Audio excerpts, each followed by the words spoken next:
A grueling 6-week-long general election in India is coming to an end. 543 constituencies across the length and breadth of India.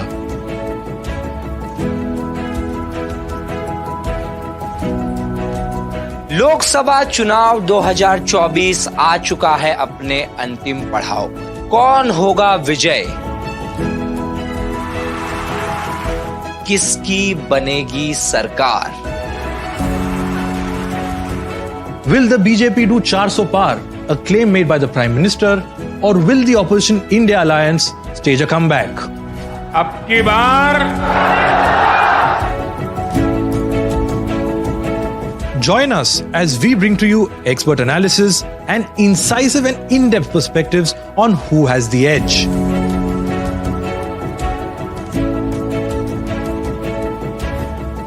पाए सटीक विश्लेषण, बिना किसी शोर, बिना किसी सनसनी, हमारे इस विशेष live. So join us for the exit poll on the 1st and for the final results on the 4th.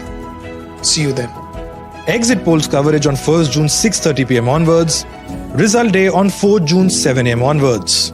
सिर्फ HW न्यूज इंग्लिश और HW न्यूज नेटवर्क पर। Hello, good evening and welcome to HW News. I am Shubham Chauhan. It's the 1st of June.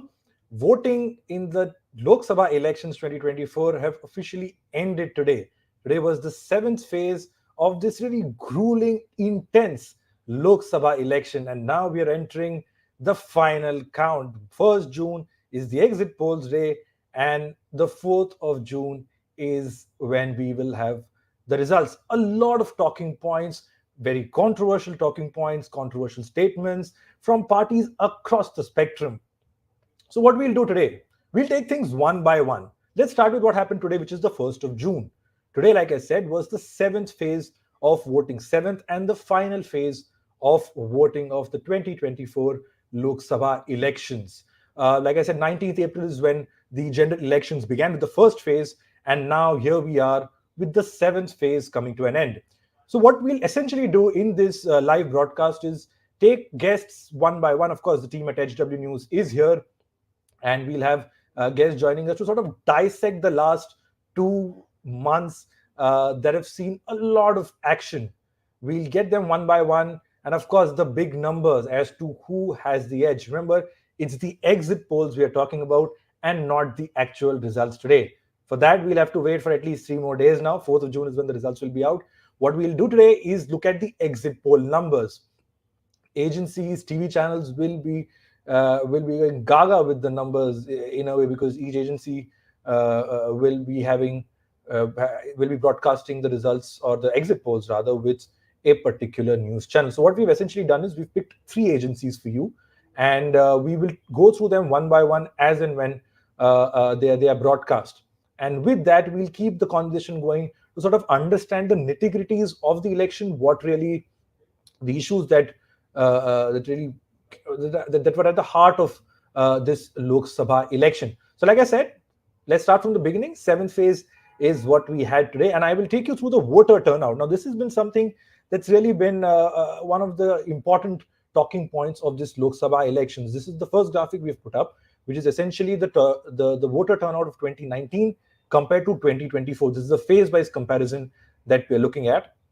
If you start from the top, you can see on your screen on the left side, 2019, phase 1, 69.50% was the turnout, compared to 2024, down to 66.14%.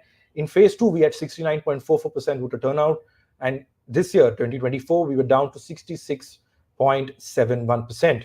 Phase 3, 68.40%, and 65.68% in 2024. Again, a slide of about 2 percentage points. In phase 4, 65.5% voter turnout in 2019 and 69.16% in 2024. Come to phase 5, 64.16% in 2019 and 62.2% in 2024. Phase 6, 62.02% and 63.37% this time around. And the final phase, which was today, in 2019, we saw 65.30% voter turnout. And as far as 2024 is concerned, the last count that we have at this moment of 5 p.m. is around 49.68%. So that's really as to how voter turnout stands. If we, in fact, we take you to the next graphic. Now, this is an interesting graphic. Like I said, low voter turnout has really emerged as one of the biggest talking points as to who does it really benefit? Does it benefit the incumbent? Does it mean does it benefit the opposition? Who does a low voter turnout really benefit? Now, this is one graphic, interesting piece of graphic that we sort of put up. In fact, this is the turnout variation where we sort of decoded in each seat as to how this has performed. So in the seats that were held by the NDA, 215 of these seats saw low voter turnout. Compare that to just 103 seats, we saw higher voter turnout. Then the India Alliance, this was in 66 seats, the voter turnout was less. In 18 seats, it was more. You can see the color-coded map to the left of your screen that sort of matches each category with each color. And then there are others with 44 seats that saw low voting turnout and 39 which saw high voting turnout. Now, of course, this is not to say that low voter turnout for one side means an advantage for the other. That's really something that we would not say. But this is just a general observation as to how voter turnout has performed when you look at the length and breadth of the country. Like I said, 543 seats across India, the interiors, the metro cities, every area. So, and of course, like I said, this is a Lok Sabha election, so each seat counts. Now, what does this mean? How do we look at the numbers that we have got so far? How do we look at voter turnout? How do we look at the contests in each of these seats? And of course, the exit poll numbers that everybody has been waiting for. Now, before I introduce our guests, one quick health warning. Exit polls are purely indicative. They are not actual results. We will keep emphasizing and re-emphasizing this as we go through this broadcast.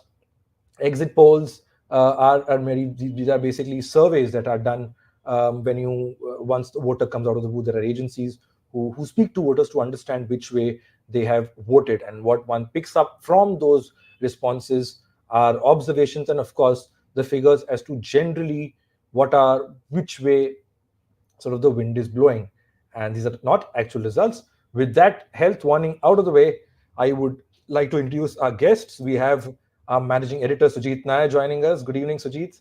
Hi. Sorry. Hi. Hi.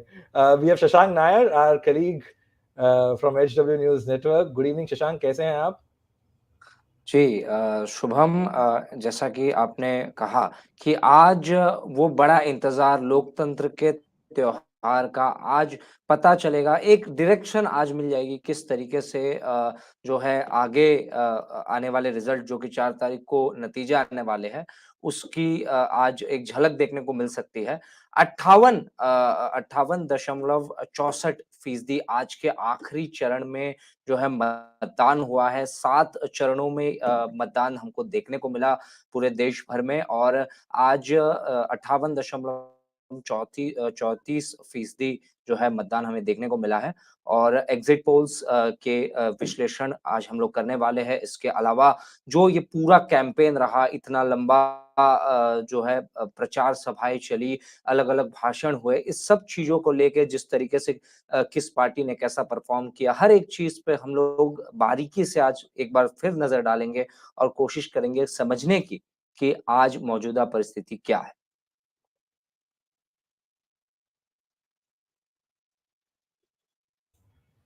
Sorry, I was on mute. Of course, this is a broadcast. A lot of things will happen. Now, I think what I'm getting to know is some of the numbers have already started to trickle in from some agencies as far as each state is concerned. But before we go to the numbers, we'll have the graphics played up for you. But Sujit, let's start with, like I said, the disclaimer, the big disclaimer right at the beginning. Exit polls are indicative and not the actual results.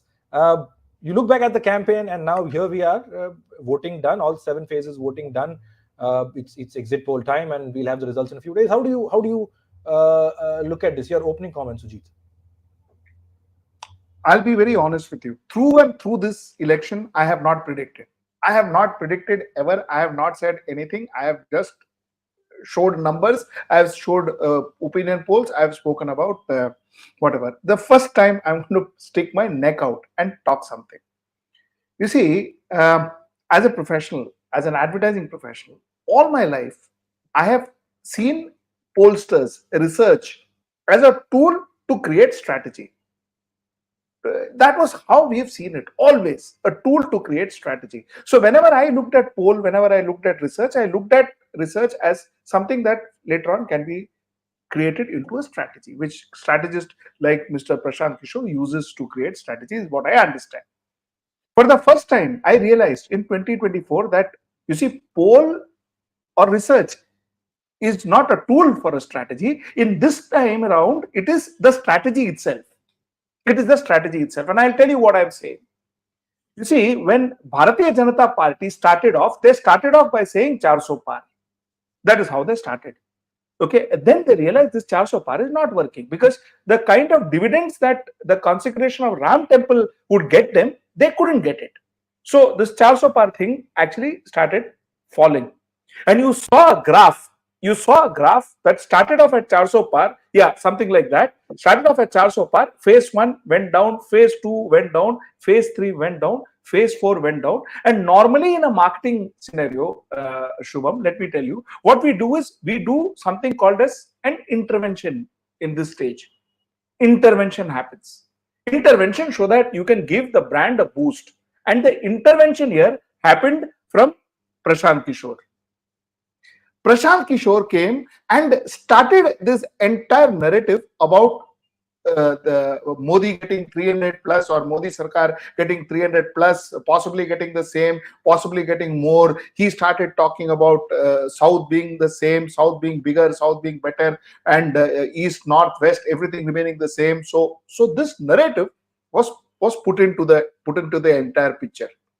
Now, not only that this narrative was put into the picture, this narrative was taken and established. How is it established? Established with a very controversial interview wherein he got very upset, which is very unlikely of him, but he got upset. And because he got upset, that video went viral, that video was went into millions. And this narrative of that 300 par, 400 par, which came down to 250 hoga kya, and went back to 300 par.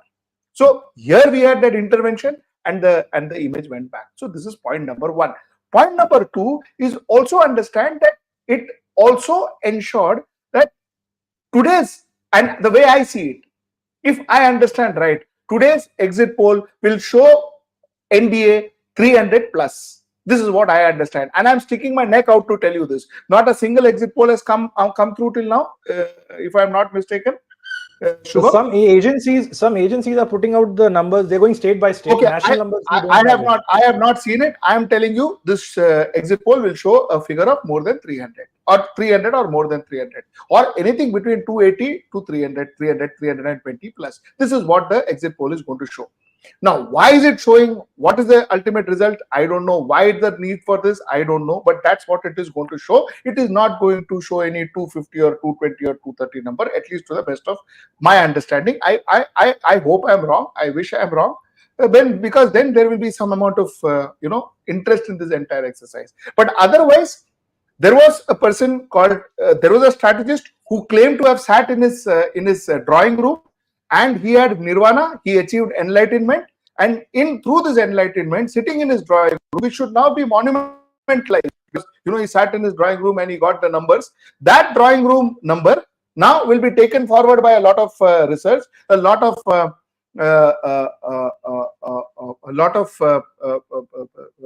this exit polls and all that, and it is as if that this number was there, given to somebody from Brahman. The Brahman knowledge was given to people, and they received this knowledge, and this knowledge all of a sudden got segregated. This is the way I see it. And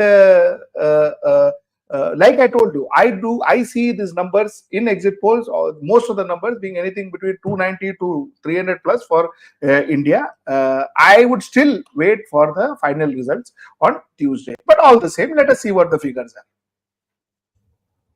Sujit जी, मैं चाहूंगा कि संक्षिप्त में जो आपने कहा हिंदी में भी एक बार, सुजीत जी मैं चाहूंगा संक्षिप्त में जो आपने कहा वो अगर हिंदी में भी हमारे HW न्यूज नेटवर्क के दर्शकों के लिए भी आप कह दें। बहुत जरूरी बात आपने यहाँ पे कही है।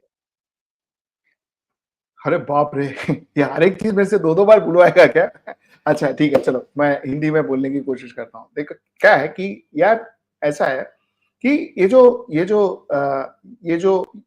ये पूरी प्रक्रिया नॉर्मली मैंने ये कहा था कि रिसर्च पोल्स ये जो होते हैं ना, ये रिसर्च पोल्स वगैरह ये एक टूल होता है स्ट्रैटेजी बनाने के लिए। तो रिसर्च और पोल्स को देख करके स्ट्रैटेजीज बनाते हैं, ठीक है ना, लोग वैसे नॉर्मली लोग करते हैं। अच्छा, अब इस बार मैंने ये देखा है कि रिसर्च और पोल स्ट्रैटेजीज बनाने के लिए नहीं, बट ये रिसर्च और पोल स्ट्रैटेजी का एक अंग हो गया है, ये पार्ट हो गया है, स्ट्रैटेजी हो गया है। क्योंकि जब नरेंद्र मोदी और भारतीय जनता पार्टी ने अपना कैंपेन चालू किया था तो 400 पार वाला कैंपेन था। लेकिन अगर आप वो ग्राफ देखो तो 400 पार वाला कैंपेन फेज 1, फेज 2, फेज 3 के बाद 250 होगा क्या, ये क्वेश्चन में आके रुका था। क्योंकि वो उनका जो ये गिर रहा था नॉर्मली, ओके, तब एक इंटरवेंशन आया जिसको हम मार्केटिंग में इंटरवेंशन बोलते हैं। एक इंटरवेंशन आया और वो इंटरवेंशन प्रशांत किशोर का था, जो आकर के ये बोला कि भाई उन्होंने ही बोला था कि मैं मेरे ड्राइंग रूम में बैठा था और मुझे ये नंबर आया 303 प्लस, मतलब 300 प्लस होगा मोदी सरकार का, भारतीय जनता पार्टी सरकार का। मुझे मेरे ड्राइंग रूम में बैठ के मुझे ये ख्याल आया, मुझे ये आत्मज्ञान हुआ। तो वो आत्मज्ञान जो है, वो नंबर जो है, आज मुझे लगता है आज आप मोस्ट ऑफ द आप जो देखने वाले हो ना, most of the channels, most of the जो आपका एग्जिट पोल है, most of the exit poll आपको यही नंबर दिखाएगा, इसके इर्द गिर्द ही नंबर दिखेगा आपको। 300 प्लस या 300 प्लस ही दिखेगा। ये मेरा थॉट प्रोसेस है और that is what I wanted to say, वही मैंने बताया था। शशांक। और क्योंकि ये चीज लगातार देखने को मिली है, जैसे आप देखें 2017 में उत्तर प्रदेश में, अगर आप देखें विधानसभा चुनाव के दौरान एक हंग असेंबली बताई गई थी, लेकिन एग्जिट पोल्स में, अधिकतम एग्जिट पोल्स में, लेकिन उसमें बीजेपी सिंगल लार्जेस्ट पार्टी बताई गई थी। लेकिन हुआ उससे बिल्कुल विपरीत, एक थंपिंग मेजोरिटी वाली सरकार हमको 2017 में उत्तर प्रदेश की विधानसभा में देखने को मिली। बिहार में भी यही 2015 के चुनाव में जब महागठबंधन एक साथ लड़ी थी, जेडीयू, आरजेडी, कांग्रेस, उस समय पे इस तरीके का बताया था कि कहीं ना कहीं हंग असेंबली देखने मिलेगा, लेकिन हुआ उससे बिल्कुल उल्टा कि आरजेडी, जेडीयू, कांग्रेस का जो गठबंधन था उन्होंने सरकार बनाई।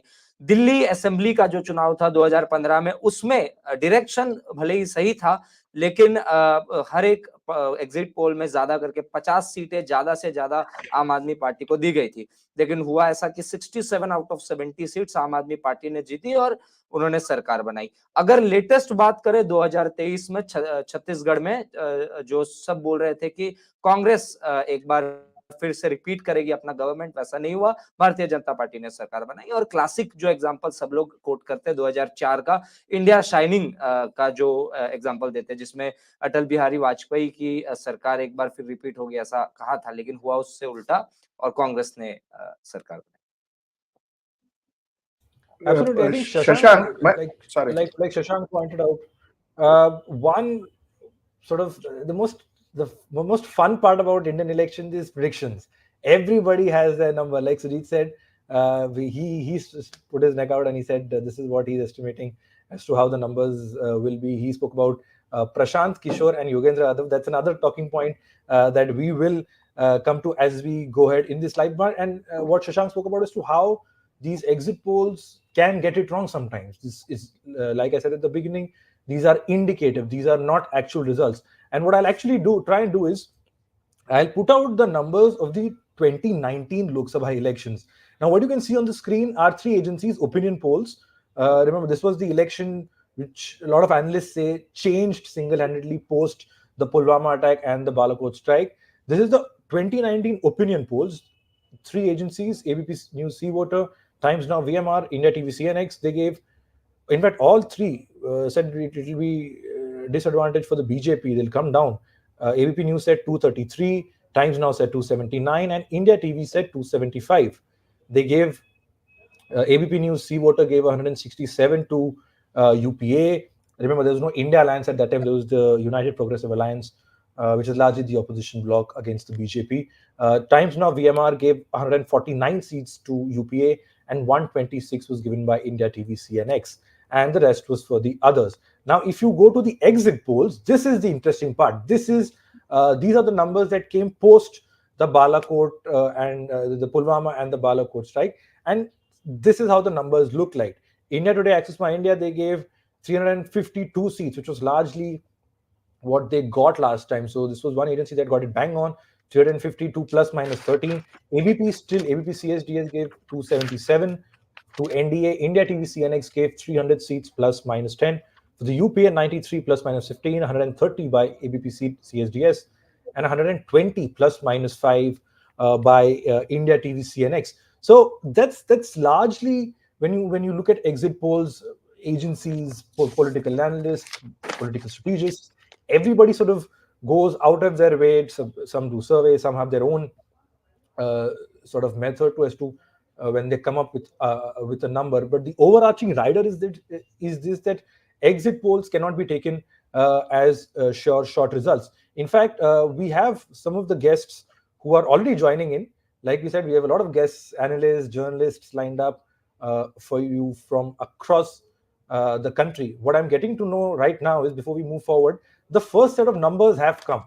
The first set of numbers have come from the state of Tamil Nadu. Now, these are this Access My India, if I'm not wrong, has put out the first set of numbers, and we'll get that up for you in just a moment. The exit polls will start giving their numbers state by state as we go ahead in this broadcast. We are broadly following three agencies for this, and we'll try and get you as many data points as possible when it comes to the exit poll numbers. I think we have the Tamil Nadu numbers ready on the screen. There we go. Access My India, Tamil Nadu, 39 seats, 1 to 3 seats is what they are saying for the BJP. This will be up. They'll be opening their tally. Remember, Tamil Nadu is one state that the BJP put a lot of emphasis on as far as opening their account is concerned. 6 to 8 is what is being predicted for the Congress. 20 to 22 is what is being predicted for the DMK, and 0 for the others. So this is Access My India that we're talking about. 39 Lok Sabha seats is what Tamil Nadu sends to the Lok Sabha, and this number has been put out by Access My India. Sujit, I would like to get you on this before we come to our guests.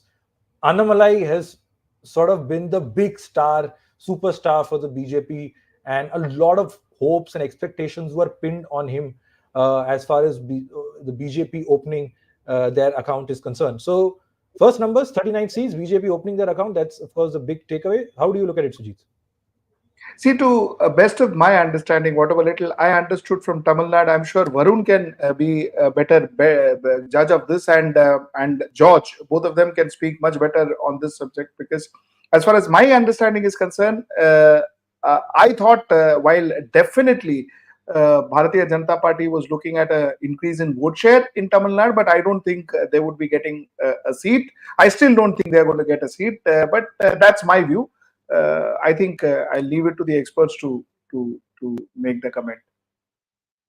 Mr. Singh, good evening. I hope you can hear us. I think you're on mute. What do you make of these numbers? First, good evening. First numbers from Tamil Nadu. BJP getting 1 to 3 seats. How do you look at it? Your first reaction? Good evening. I have been listening to Sujit, and it's very nice to be back, Sujit. I hope all's well with you. And all's well with me. Thank you, thank you, and it's good to see you, Varun. Thank you, Sujit. So, to be honest, I was in Tamil Nadu, and one thing that I realized over there was Annamalai, the kind of crowd that he draws, and the kind of admiration he had in Coimbatore, where I actually went, and people from all the age group, may it be women, may it be young people working in factories, or a rickshaw puller, or to someone who was driving a radio cab. I'm telling you, most of the people spoke about Annamalai, and that is one thing I should put it on record, that they I disagree with Sujit that BJP is not winning anything in Tamil Nadu. I am sure BJP is winning at least 1 to 3 seats. I would say more than that, but right now, if the experts are saying 3 seats, I'm going to stick with that, and Coimbatore could be one of them. So yes, very sure. And My figure, we will talk about my figures later, but about Tamil Nadu, yes, I think BJP is doing very good, more than 20% of vote share across the state is what I think. I'm hoping that they would be getting up to 20% of vote share in Tamil Nadu, which is a huge boost for them right now. When you speak of vote share, Mr. Singh, you spoke about the vote share about 20%. Axis My India is giving about 14% vote share to the BJP with 1 to 3 seats, 14% vote share, which is up from what they got last time, about 26% for the DMK, which is down from last time. And then there are the other parties. I would like to get Mr. George Joseph in. He's joining us from Kerala. May I just Sure. intervene one second? Sure, What Varun has said, I want to add on. In fact, I want to agree to Varun. I agree that the vote share may go up to 20% for Bharatiya Janata Party. What I do not agree is about the seats, but I agree to Varun when he says that the vote share will go up to 20%. Sorry, Shubham, back to you. Right. Mr. George Joseph, good evening. First numbers in from South India. I know you're based out of Kerala. We'll come to the Kerala numbers in a bit. I think they will come in as we go along. But your first impressions. Let's start with Tamil Nadu first before we go to Kerala. How do you read these first set of numbers that are coming in that are giving seats to the BJP, something that's been really anticipated by a lot of political analysts, that the BJP will, after all these years, a state that has seen two parties, regional parties dominate, the BJP will be sort of making inroads. Your first comments on these, sir?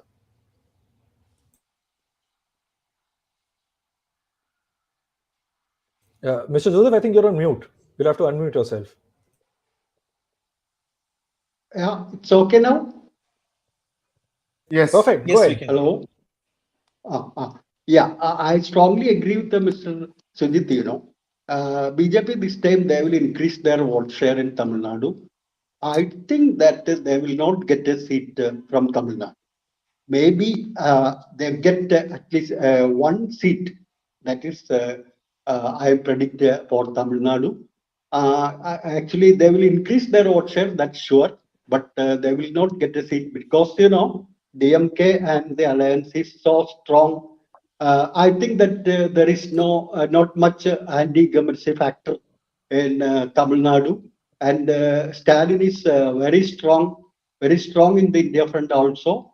So it's not a good time for maybe there are the rallies having the huge number of viewers and all these things, but it will not translated into vote for Tamil Nadu. There are a lot of issues regarding the Tamil Nadu politics, the Tamil Nadu culture, the Tamil Nadu social attitude, and all these things are not favorable for a party like BJP. That's very. It's not good time for BJP in Tamil Nadu, and actually they will increase their vote share. That's sure, but I think that they will not get a seat. If something happens, the number will be only on one seat. I think that's my reading. Mr. Joseph, how do you look at Shubham, the? Shubham. Okay. Sure. Go ahead, Mr. Singh. I actually am, I don't know if Sujit is listening or not. I always get amused when people talk about the voting culture of Tamil Nadu. Like, as a journalist for almost 20 years now, I have only heard about Tamil Nadu politics में कि जो आज मतलब एक political party washing machine और mixer दे रही है तो तीसरी पॉलिटिकल पार्टी बोलती है कि हम वॉशिंग मशीन मिक्सर और उसके साथ में एक टेलीविजन सेट भी दे रहे हैं तो when and then I hear people talking about कि the maturity of Tamil Nadu voters so I somehow do not ये बहुत चुभता है मुझे कि when you talk about maturity of a voter of a particular state, but at the end of the day, the election comes down to which political party is giving more equipments, a mixer, grinder, idli sambar maker, or anything else. And then we talk about maturity. See, Tamil Nadu and that is not what I am seeing. As a journalist, I have seen that. Every year we have seen that happening. But for the first time, I would say the Tamil Nadu politics was actually to be damn focused from these freebies to work or to other issues. And that is what we could see during the 2024 elections. There was a new leader who had risen. There was a new leader who could draw crowd. There was a new leader who spoke about issues and who could challenge the dynastic politics that has been happening in Tamil Nadu, may it be from the Congress, where we see a Chidambaram, son Chidambaram contesting, or DMK, where the son of That's what happened in Karnataka election and in Kerala also, There are a lot of people came for watching Modi speeches, But it is not translated into votes. That is into fine. votes. In Tamil Nadu also this will happen. Maybe you are working in Tamil Nadu for 20-25 years, that I agree for that. But what happened in Karnataka and what is happening in Kerala? A lot of What is people in happening in Thrissur, Kerala? in Thrissur, Trivandrum, 3 times 3. I'm told in You Trivandrum. see that You tell me, BJP. you're in Kerala. You're in Mr. Singh, Kerala. Mr. Singh, Tell Mr. me. Singh, Mr. Joseph, we'll come back to you. Mr. Joseph, we'll come back to you. Yeah, Mr. Singh, will go ahead. Kerala right now. No, I'm just Yeah. saying, Yeah, we keep on talking about the BJP in a way. BJP has grown this way only. See the history of Bharatiya Janata Party. When Jansangh contested, it had 3% vote. Even as last as 2019, it only got 18% of the total vote. But in 2014, it rose to 33%, then 31%. Whereas, that is how the Bharatiya Janata Party works. Their leaders during election campaign do not go on a leave for 5 days to some unknown place. You all, हमको politics में class 2 में civic book में यही सिखाया जाता है कि politics is a business of 24/7. You do not take leave, and especially you all work and slog for that only 30-40 days जो election के period होते हैं, उस वक्त मेहनत करने के लिए हम रहते हैं. बट अगर उस दरमियान भी आप छुट्टी ले रहे हैं, आप गायब हो जा रहे हैं, it reflects. और हमारी जनता अब इतनी समझदार तो है ही कि they read all this. बस इतना ही था. शशांक, ये एक जो फैक्टर निकल के आ रहा है, अन्नामलाई फैक्टर जो है, day one से ये this was one of the big talking points when it came to the state of Tamil Nadu. He had his yatra. Annamalai, who's the state president of the Bharatiya Janata Party in Tamil Nadu, he had a yatra that got a massive response. In fact, if I'm not wrong, on the last day of his rally, of his yatra, the Prime Minister himself went giving a pat on the back to Annamalai. तो शशांक, ये Annamalai factor ये कैसे play out कर रहा है आपके हिसाब से when you speak about the state of Tamil Nadu? ये कितना क्रिटिकल है और ये कितना you see playing a part going forward? मुझे लगता है कोयम्बतूर में वरुण खुद वहां पे मौजूद थे. मुझे लगता है कि इस सवाल का जवाब वो बेटर दे पाएंगे कि क्या ऐसा करिश्मा है, क्या चीज है जो लोगों को इतनी ज्यादा अन्नामलाई की ओर अट्रैक्ट कर रही है. इस पे अगर आप बोल सके थोड़ा तो. देखिए, मैंने पहले भी कहा कि अन्नामलाई जो है, उनकी एक छोटी सी वीडियो मैंने मुंबई में थे, मुझे भी मिलने का मौका मिला उनसे. When I met him, he was on the stage. He spoke for like few minutes, and there was a small part of his speech that I could record and put in. The kind of attention that video got, lakhs of views within few hours, and that is one thing he has managed to do. What he has managed to do is to capture the imagination of a lot of people over there in Tamil Nadu. Tamil Nadu for a very long time hasn't seen a leader of who would go and specifically in a state where the politics is all about who's on the ground and what exactly is he doing or what exactly is he seeing. Annamalai has captured the imagination of the people over there. Annamalai has managed to reach, because he's young, an ex-IPS officer. हमारे देश में तो IAS IPS को तो हमेशा से हर लोग पूजते ही हैं, तो इसके लिए ज्यादा कुछ नहीं है. तो वो एक करिश्मा है उनके साथ कि वो एक IPS ऑफिसर है, तमिलनाडु में वो राजनीति कर रहे हैं at an age which is less than 40. He's the president of a national political party, state wing over there, and he speaks damn well. He speaks very nicely. What exactly connects him to the public is his oratory and his command over the language and his command over the issues that will connect with the people. I'm telling you, I was in this area, I forget that place's name, where I went to have some sweet Anand, some restaurant. And I met an old woman who must be not old, but a middle age 50 to 60 के बीच में एक औरत थी. उनसे मैं बात कर रहा था. And she was like, हम अम्मा को वोट करते थे.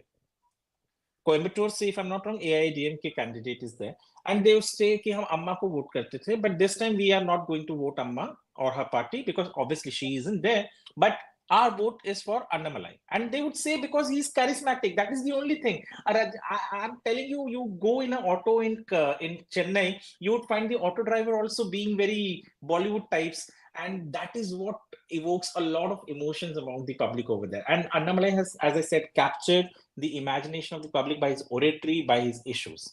Yeah, Sujit wanted to say something. Sujit. Yeah, sorry. I wanted to say that, you see, as far as Annamalai is concerned, Varun, Annamalai drew a lot of audience. There is no doubt about it. But if you view that in isolation, if you view Annamalai's audience versus Stalin's audience, if you view Annamalai's audience versus Rahul Gandhi's audience, then you will realize that Annamalai had fairly okay audience, reasonably okay audience. Annamalai was given tremendous boost by national media, which others were not. And like no other opposition leaders were given boost. Annamalai was given, he was made to appear like some giant, which he was not in Tamil Nadu. He was okay. He was a fairly good reader. I'm not disputing that. He was a fairly good orator. That also I'm not disputing. But he was nothing like what he was made to be. He was made to look like some huge leader, which he was nowhere close to.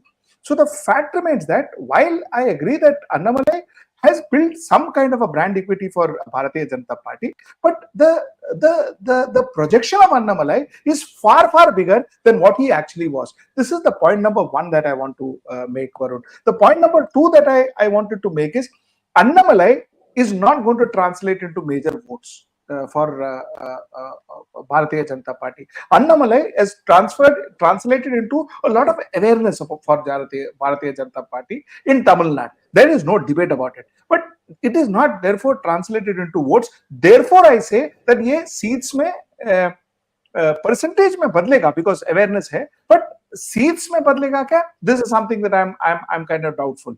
This is what my understanding is, and the fact still remains that Tamil Nadu is a market that is completely focused towards the Dravidian politics.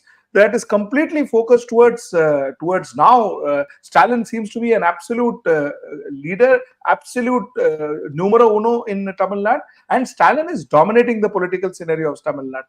This also is a fact. See, I'm saying, even if you look at this same figure, which I do not agree to, Axis My India figure 1, 2, 3, even if you look at this figure, end of the day, DMK is getting 20 to 22 out of 39 seats.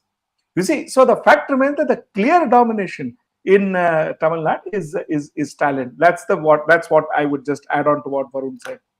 Mr. Singh and Sujit, one more point. Now, like I said, when you spoke of South India, Tamil Nadu was really one state that everybody was looking forward to.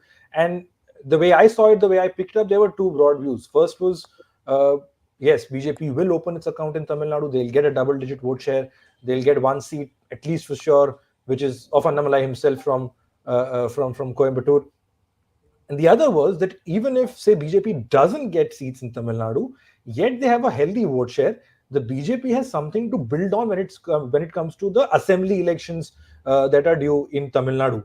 Mr. Singh, if assuming the seats hold true, if 1 to 3 seats is what one agency is putting up, will in fact get the Elasma production team to sort of get the other agencies ready as well.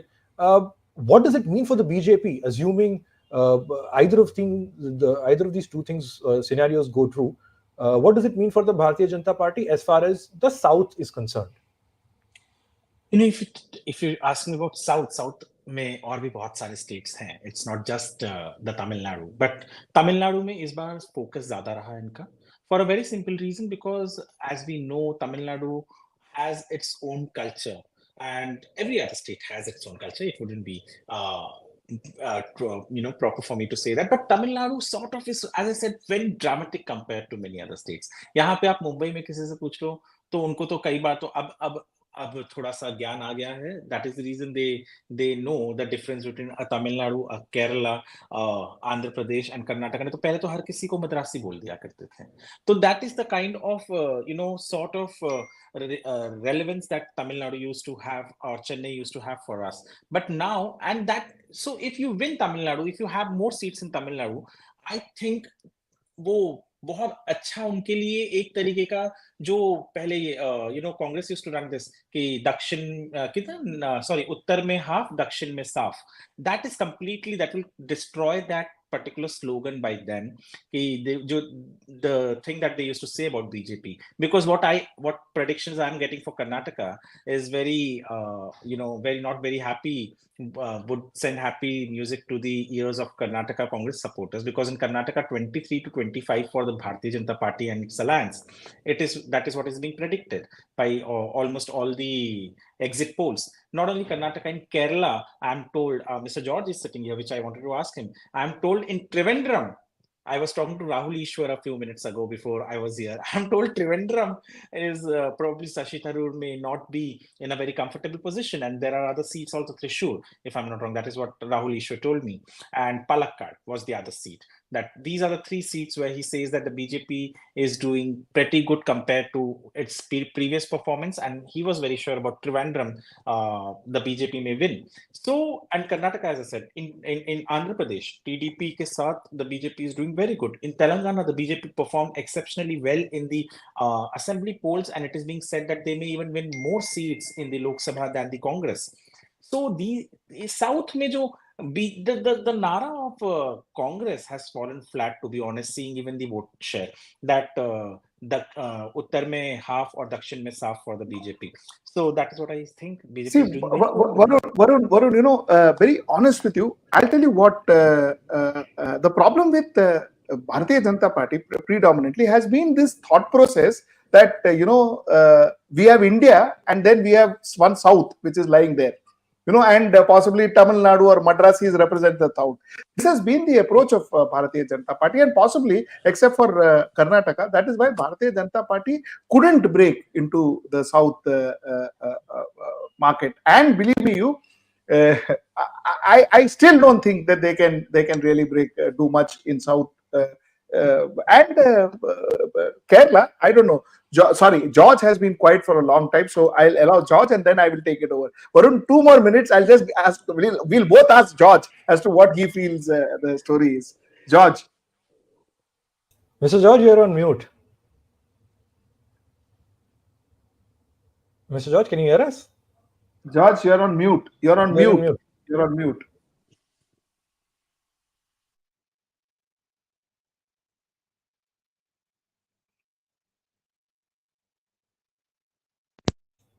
There seems to be some audio issues. George, you can't hear you. Yes. Can you hear? I can hear you now. Yes. Yes.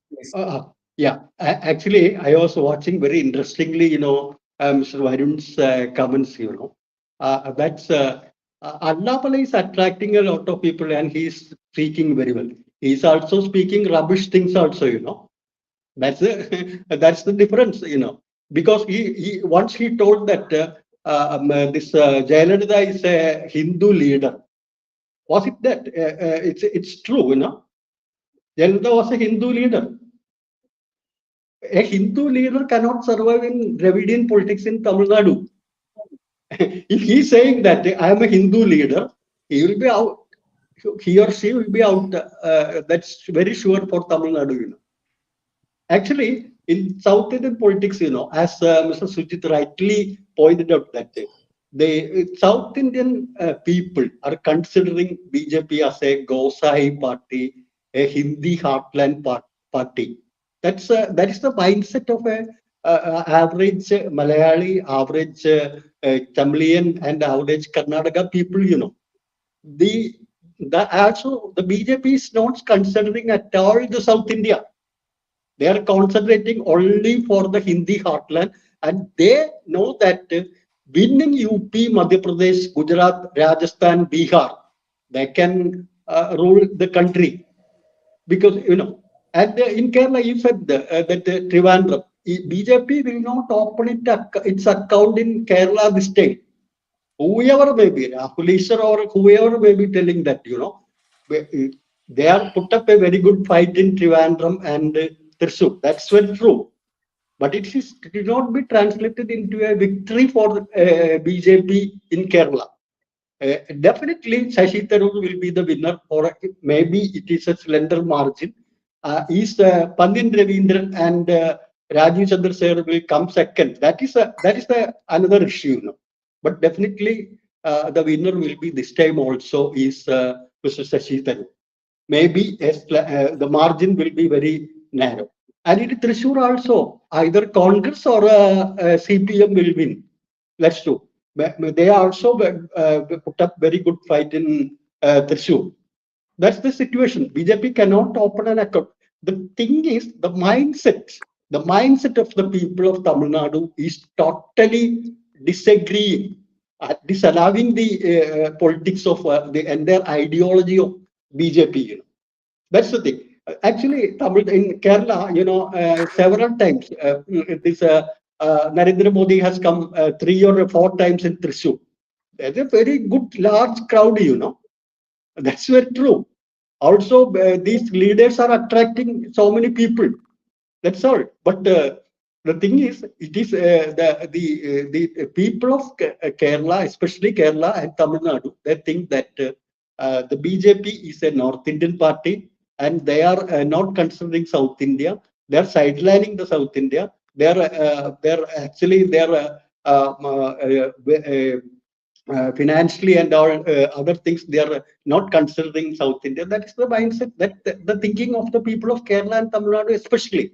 And the only thing, only once that Karnataka, they are not directly won the elections. They formed a government, that's true. But the elections, they have not won. I think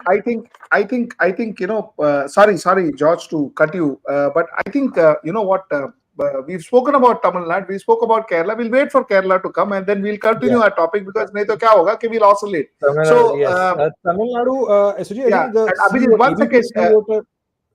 Sorry, I just want to give you one more second.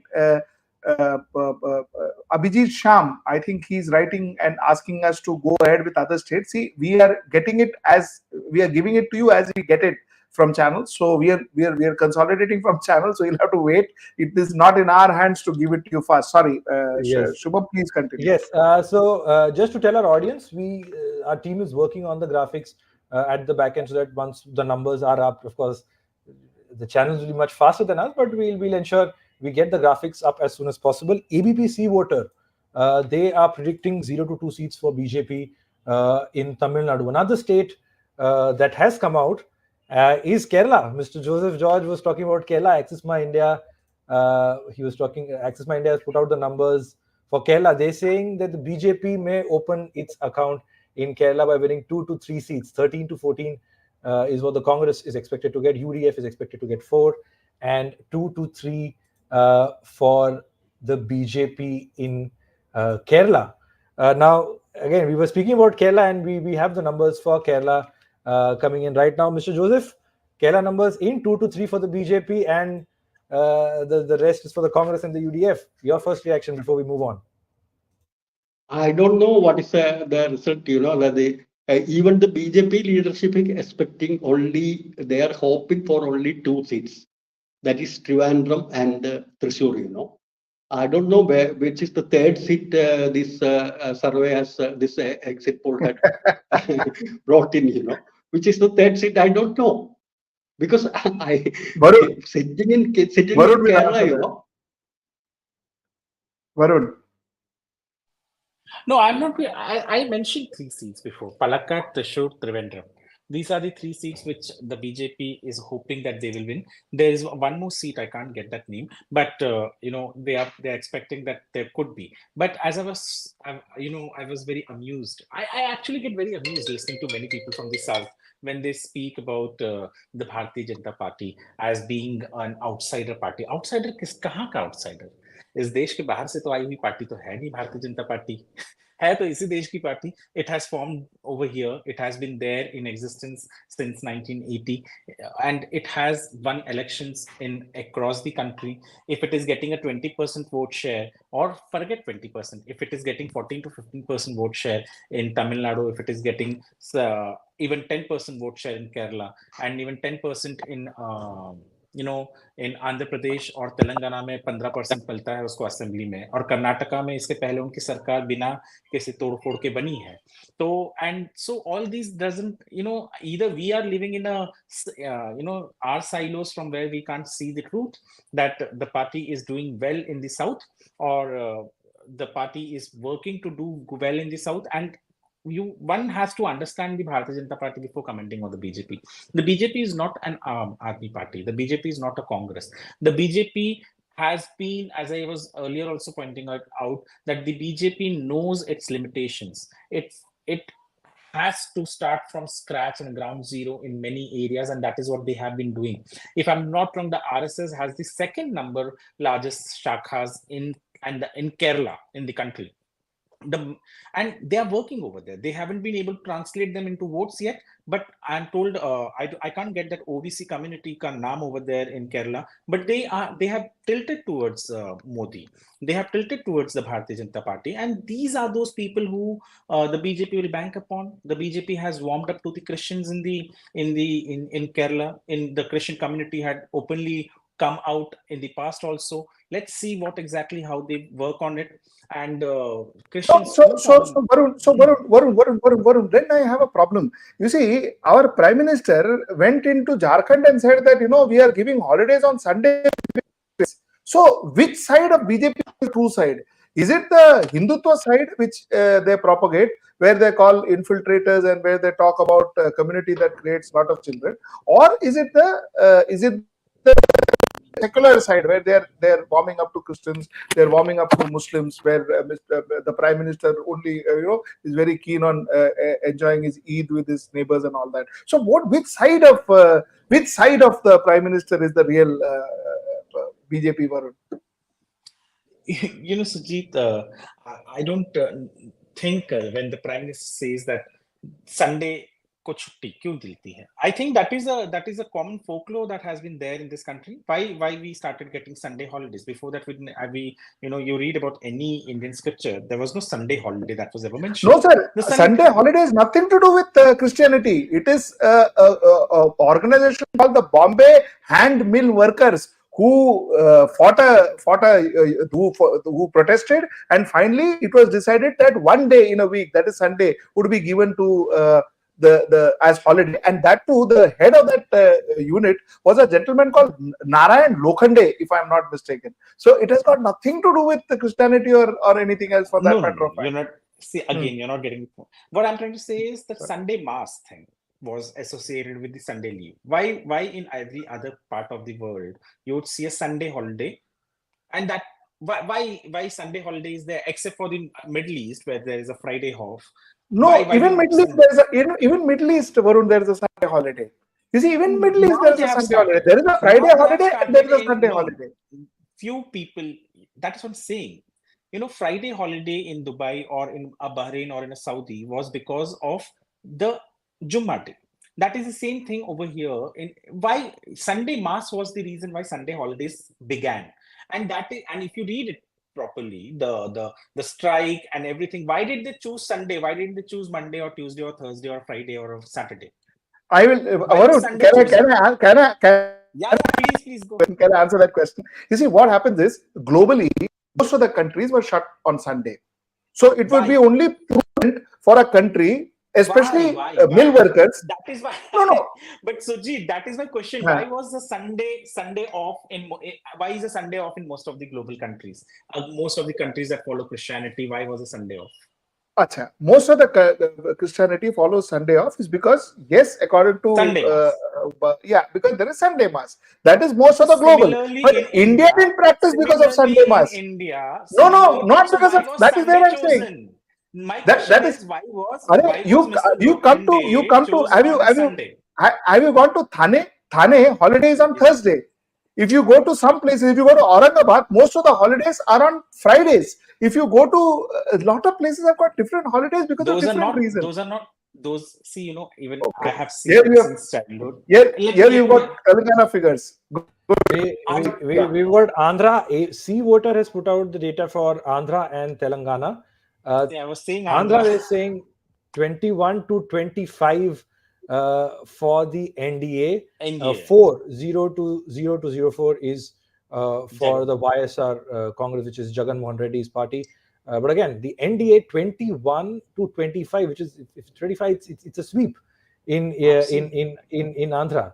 Then there is Telangana 7 to 9 for both the Congress and the BJP. Gentlemen, what do you think of these numbers? And C voter Andhra 21 to 25 for the NDA, National Democratic Alliance, and for the upper limit 0 to 4 is for YSR, and then 7 to 9 Congress and 7 to 9 BJP. Varun and Sujit, your thoughts? No, I would get Varun, please. Varun. I was saying, for me, it is on the expected lines. I whatever I could gauge from Andhra Pradesh, I don't think this number surprised me anymore, because that is what I was expecting. And before this also I had said in Andhra, when the figures weren't out about Andhra and Telangana, I had said that in Telangana the Congress might be on a second position than the Bharatiya Janata Party, and that is what the figures say. You also have to understand, when there's one polarization, there's always counter polarization. The kind of news that you would hear from Andhra Pradesh for the longest period of time, even I know I'm not very sure whether the Tirupati MP would be from the NDA or from YSRCP, but the kind of news that you would see from Tirupati land being sold, Tirupati trust land being auctioned, or whatever the other things, and not only that, the kind of things that happened in the last few months over there, the attack on opposition leaders, they being put behind the bars. Obviously, if you see, I have no issues if you're involved in corruption and put behind bars. Varun, BJP is opposition leader and people put behind bars. I mean, that will be too much to hear. Varun. No, I'm saying. Sorry. See, I'm talking about the public.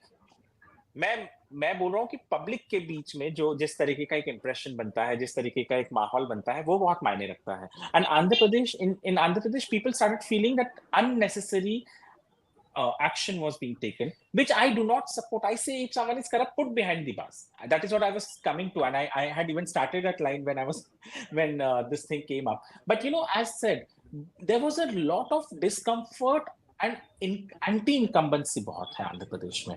Jagan Mohan Reddy has been the CM for a very long time over there.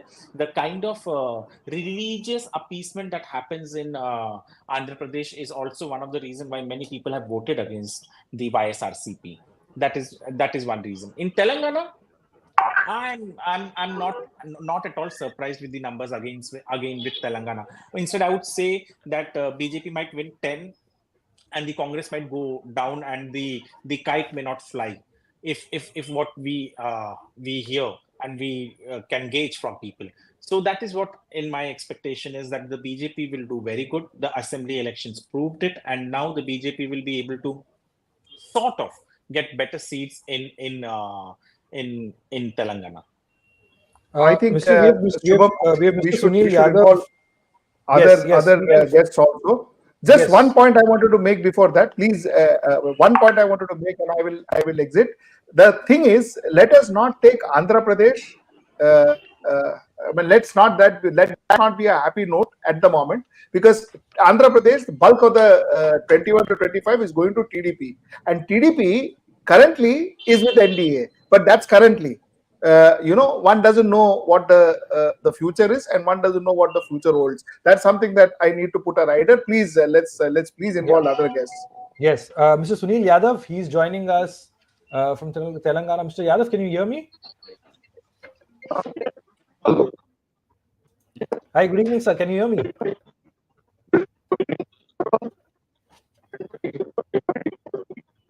I think there's... Yes. Sir, the Telangana numbers are out. The voter has projected 7 to 9 seats for the Congress, 7 to 9 seats for the Bharatiya Janata Party. How do you look at it? कैसे देखते हैं आप इसे?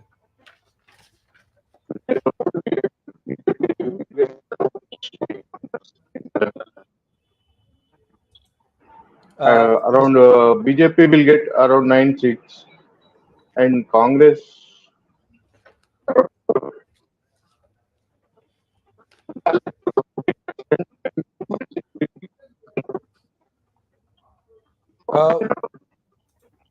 Mr. Yadav, I'm not sure if I can hear you clearly. There seems to be some audio issue at the moment. Shashank, are you there on the call with me, Shashank? Yeah. Okay. Shashank, are you there on the call? जी शुभम। शशांक, तेलंगाना और आंध्रा के figures आ गए हैं। सी voter ने predict किया है 21 से 25 NDA, मतलब एक करीबन स्वीप देख रहे हैं, और वाईएसआर को 4। 2019 के अगर आंकड़ों की बात करें तो केसीआर की बीआरएस जो पार्टी है वो 0 सीट्स पर थी, तो उससे अगर हम लोग कंपेयर करें तो बिल्कुल वही नंबर हम देख पा रहे हैं। भारतीय जनता पार्टी 8 सीटें जीती थी, और अगर एआईएमआईएम की हम बात करें तो वो 1 सीट थी, असदुद्दीन ओवैसी की सीट थी, और कांग्रेस पार्टी जो इस बार सत्ता में है वो 2019 में 8 सीटें जीती थी। तो ये 2019 के आंकड़े हैं, और अभी जो एबीपी न्यूज का सर्वे है वो ऐसा कह रहा है कि 7 से 9 सीटें कांग्रेस, भारतीय जनता पार्टी 7 से 9, और एआईएमआईएम 1, और बीआरएस जो है केसीआर की पार्टी वो 0 सीटों पर है। अब ओवैसी का जो मुकाबला है वो काफी इंटरेस्टिंग होने जा रहा है, क्योंकि उसी सीट पर भारतीय जनता पार्टी ने माधवी लता को उम्मीदवार बनाया, और वो काफी ज्यादा चर्चित कैरेक्टर रही है इस पूरे इलेक्शन में। उनका एक वीडियो भी काफी वायरल हुआ था, जिसमें वो एक मतलब एलिजेडली वो कथित तौर से वो एक मस्जिद की ओर इशारा करते हुए वो धनुष बाण चला रही थी, जिसके ऊपर उनको नोटिस भी जारी हुआ, उनके ऊपर एफआईआर भी हुई थी। तो मैं जल्दी से वो एक वीडियो जो है वो हमारे दर्शकों को मैं दिखाना चाहूंगा, जिसमें जो है माधवी लता की एक वीडियो जो काफी समय से चर्चा में रही थी। जी Shashank, like Shashank point, while we get the video up for you, a lot of states, the numbers for a lot of states have in fact come in. It's at rapid pace. Like we said, each agency is putting out number with their own surveys, their calculations, their analysis, and we have state by state number coming in. Let's listen to this. Let's have a look at this clip that Shashank has to show. This was Madhvi Lata, the BJP candidate. She's contesting against Asaduddin Owaisi.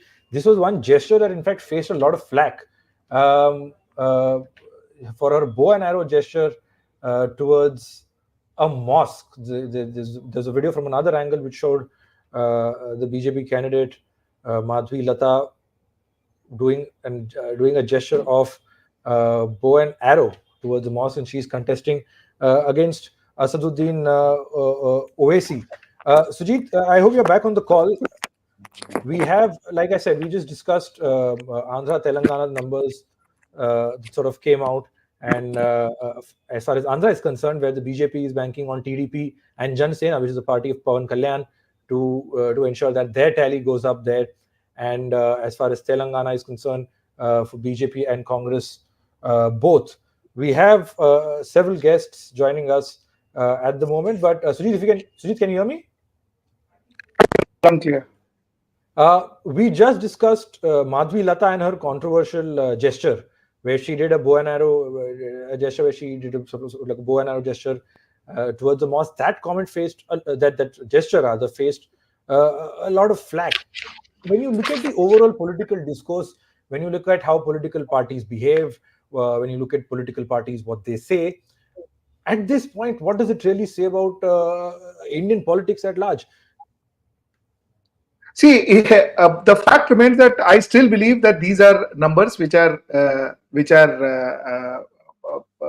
exit polls. I do not think these are final numbers. I do not agree to a lot of these numbers. That being said, you see, the fact remains that somewhere down the line, last year around 2019, Sadhvi Pragya won.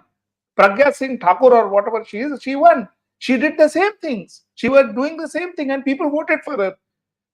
It is tipped that Brij Bhushan Sharan Singh's son is going to win. That is what a lot of people say, a lot of experts say. Possibly that is true. It is working. So what can we talk about? This is what audience wants. And I agree to Varun. You see, polarization happens. At whatever level, polarization happens. And that's exactly what's happened here. Right. In fact, speak. I think we should start showing the other numbers which have come through. Yes. We'll get it up one by one.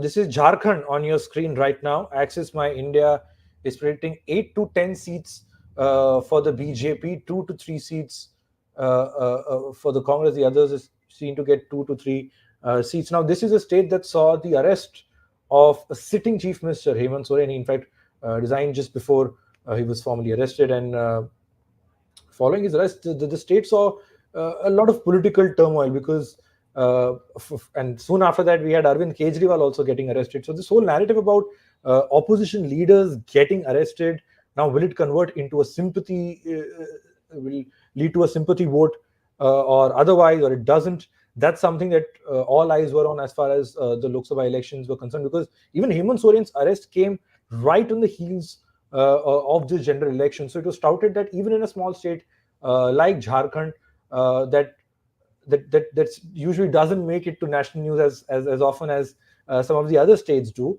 How will it impact? In fact, if you look at the vote share, the BJP has a 47% vote share. It's touted to get a 47% vote share in Jharkhand compared to 20% of the Congress, 30% for the others.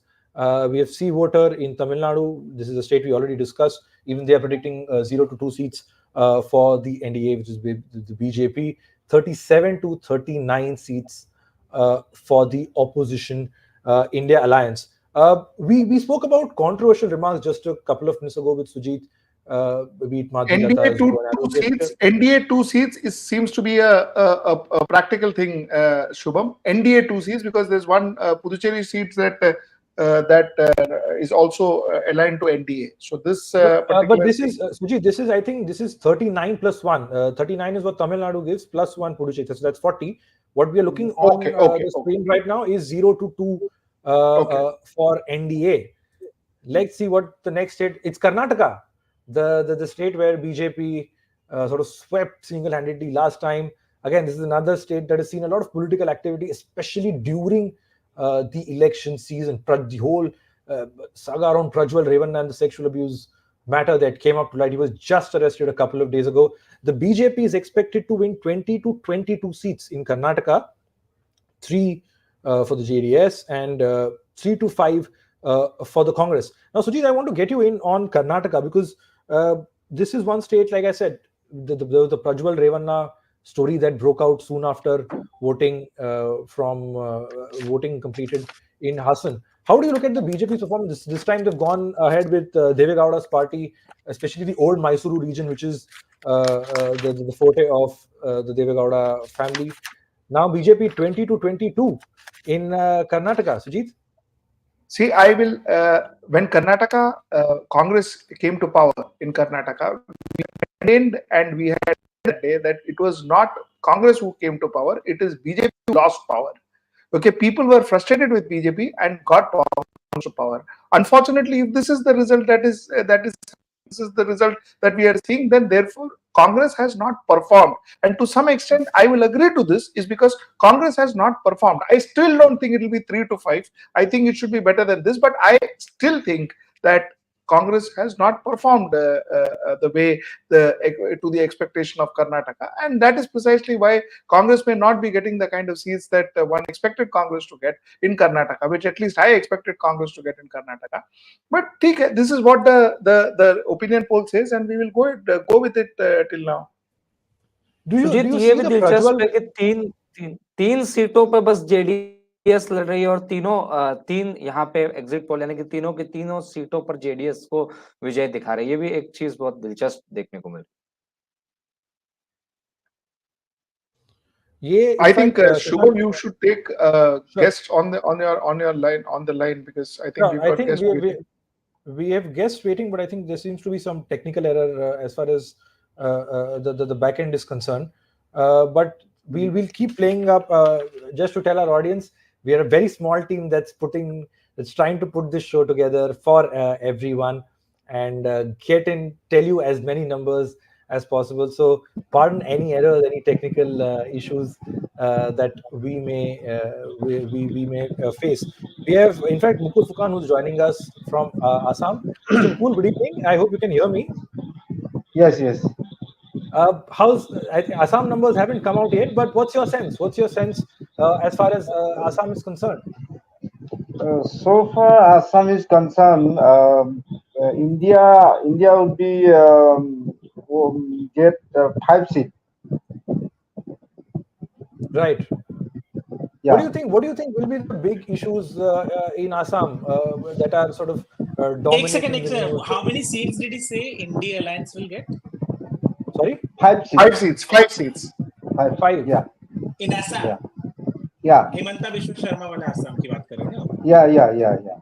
हाँ, okay. Right. Okay, thank you. Right. Mr. Mukul, what do you think are the big issues in Assam as far as the election period is concerned? What do you think were the issues on top of the mind of the voters there? Yeah. This time's elections, all the whole election, one issue is remaining concern in the entire voters, among the voters. तो वो है वो जो का issue है का issue है citizenship amendment act का सिटीजनशिप अमेंडमेंट एक्ट कैसे देखते हैं उसको लोग वहाँ पे देखते हैं क्या है नहीं, क्योंकि अगर ये बीजेपी वाला आ जाएगा, लोगों का मानना है ये लोग तो का लागू करेगा है, तो इसीलिए उनका खिलाफ ये इंडिया अलायंस के जो होता है ना वो उनको सपोर्ट दे रहा है, खास करके गौरव गोगोई जो आ रहा है ना, तो इनकी जो इलेक्शन कैंपेन का जो तरीका था लोगों के बीच में काफी ये मन को ये सा गया था, तो इसीलिए पूरा एक अलग सा माहौल बन गया था ये असम में इलेक्शन के दौरान। जी just for our audience, we have some more numbers coming in. Chanakya News 24 Chhattisgarh results are out, not the results, I beg your pardon, the exit polls are out.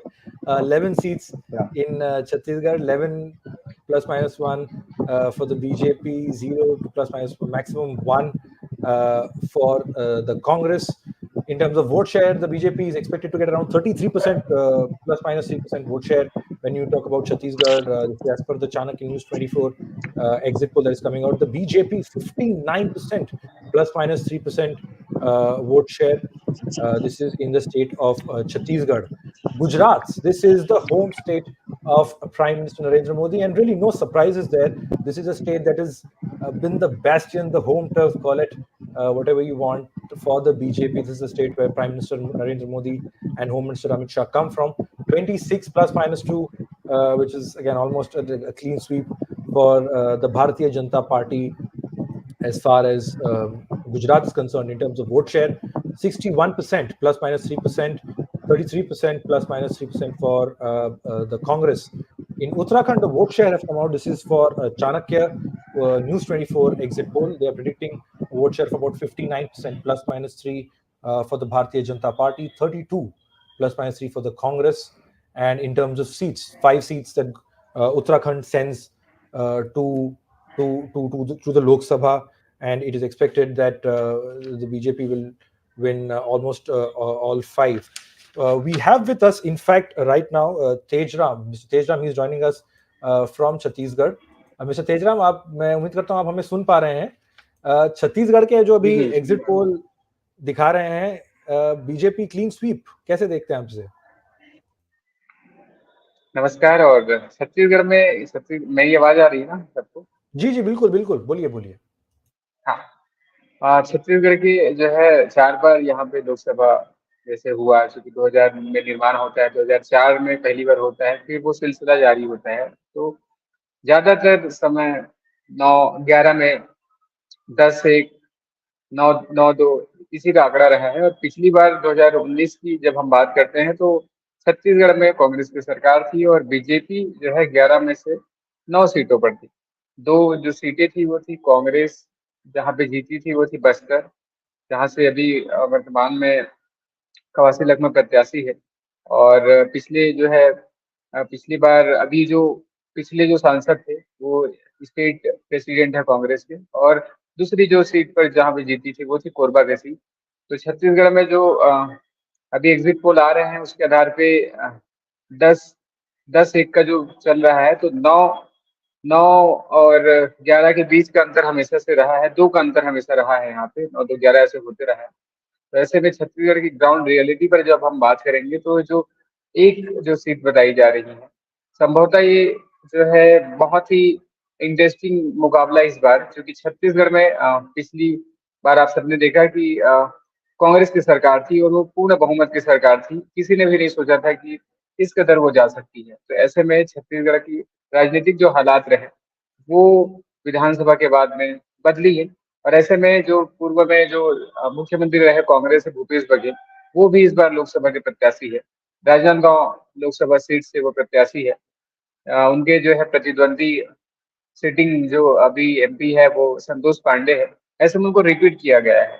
और मजेदार बात यह है कि उस सीट से कही जा रही थी कि अभिषेक सिंह को भी संभवतः मिल सकता है।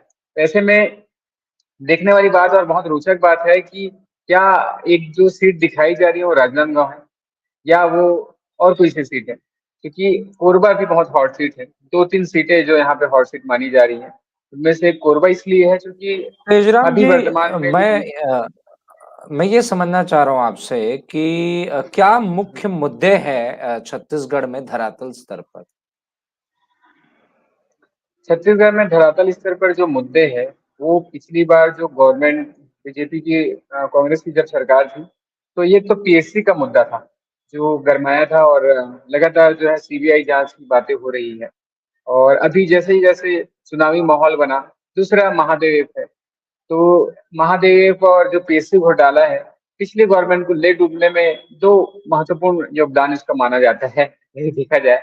उसके बाद हिंदू मुस्लिम वाला जो फैक्टर आता है, क्योंकि छत्तीसगढ़ में ईश्वर साहू, आप सब जानते हैं ईश्वर साहू को जो है उनके जो बेटा है वो एक घटना जब होती है तो वो नहीं रहते इस दुनिया में। तो उसी बीच में उनके जो फादर है उनको वो जो सीट है साझा विधानसभा है, जहाँ से दिग्गज मंत्री जो रहे लंबे वक्त तक मंत्री और जो विधायक रहे रविंद्र चौबे को हराकर जीत आते। तो ऐसे में 3-4 मुद्दे हैं छत्तीसगढ़ के ग्राउंड पर।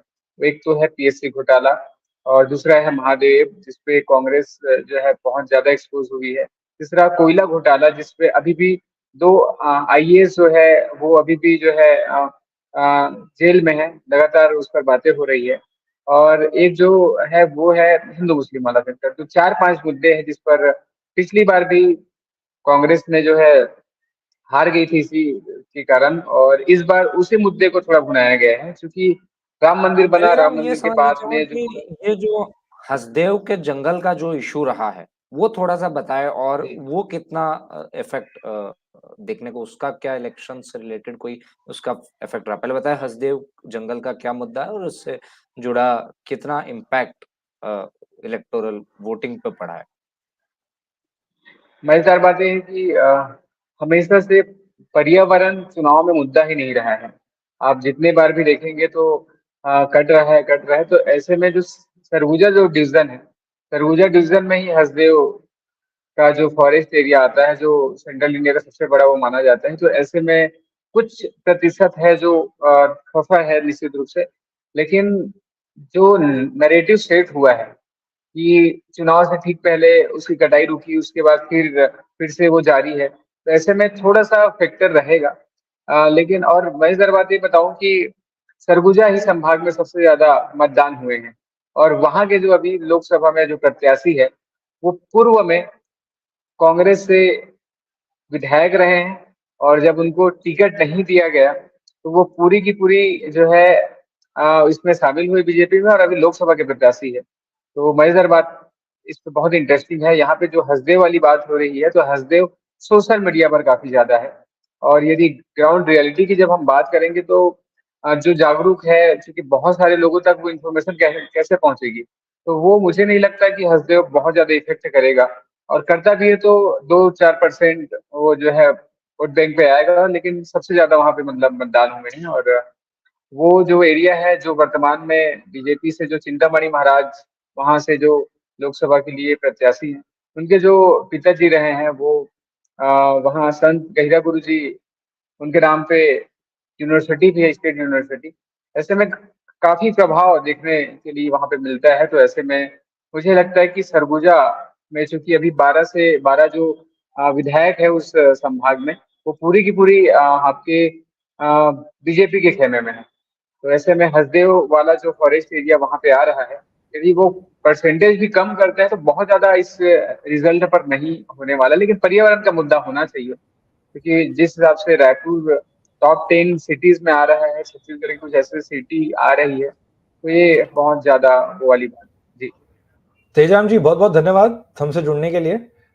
छत्तीसगढ़ पे भी नजर रहेगी जब चुनाव के जो परिणाम है 4 तारीख को वो आएंगे।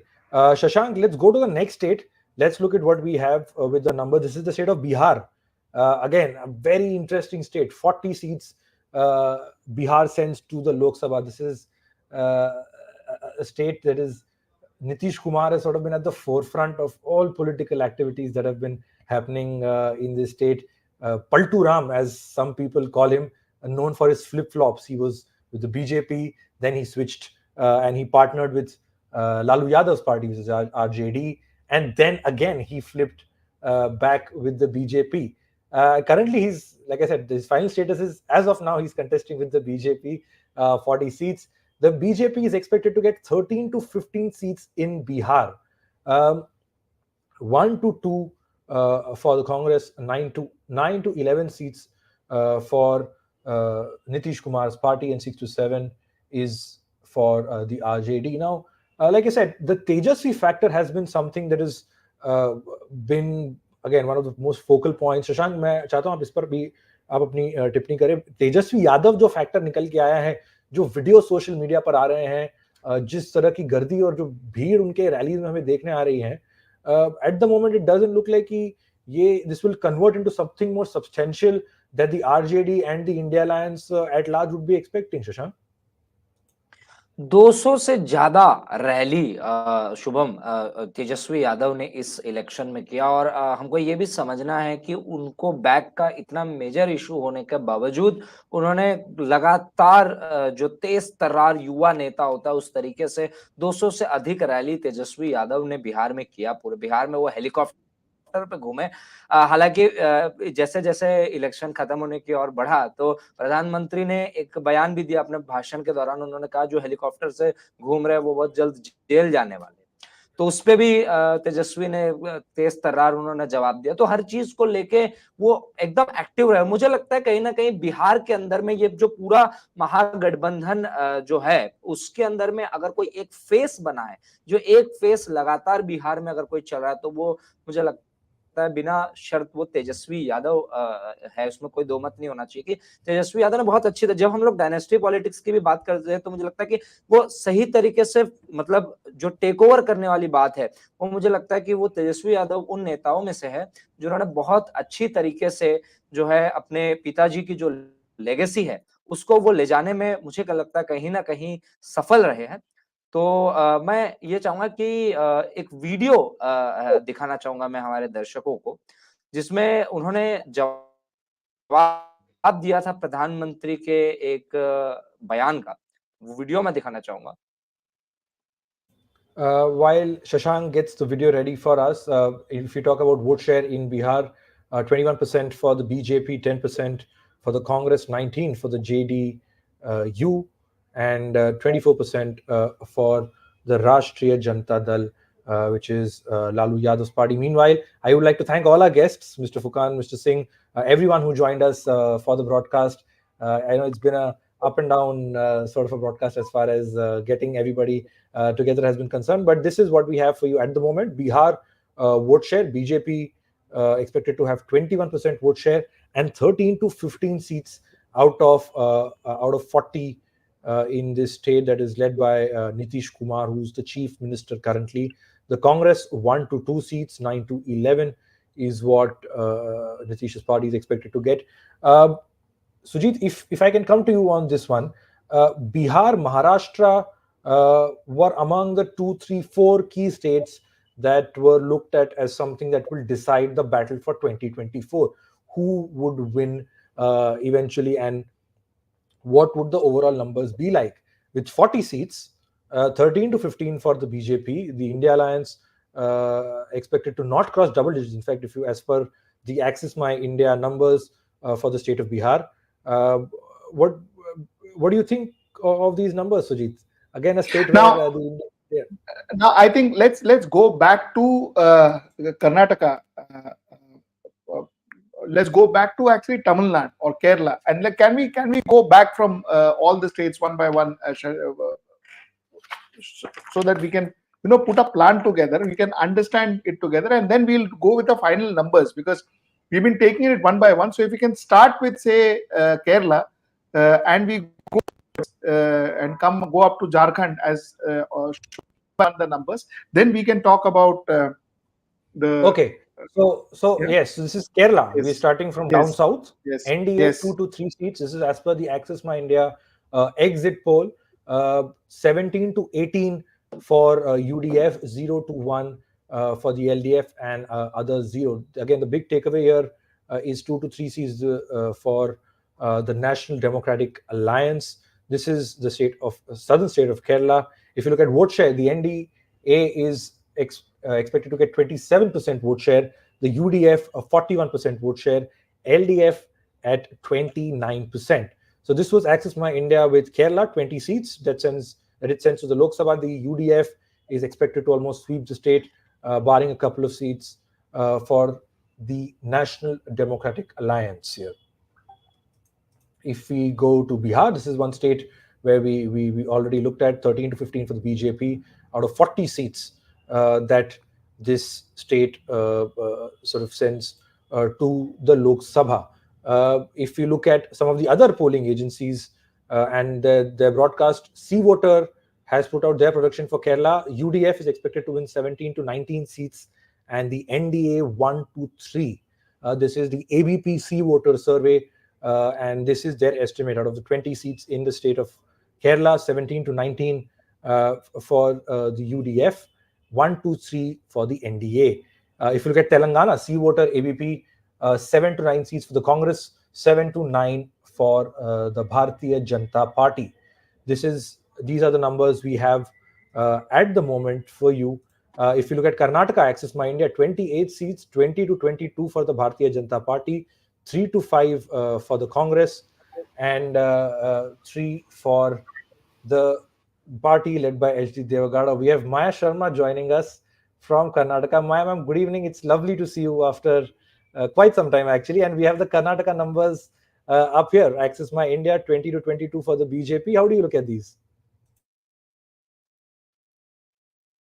Election.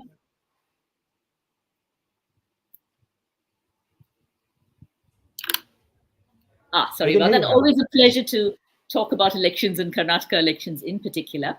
Well, these numbers, very interesting indeed. There was perhaps an anticipation that with the Congress government in power in the state, that perhaps the Congress would do a little bit better than these numbers seem to indicate. These are, of course, the exit polls, not the final results.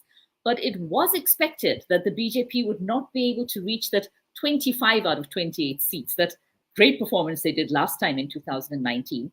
It was expected that the Congress would be able to convert its advantage of being in power in the state to win more seats than are indicated here.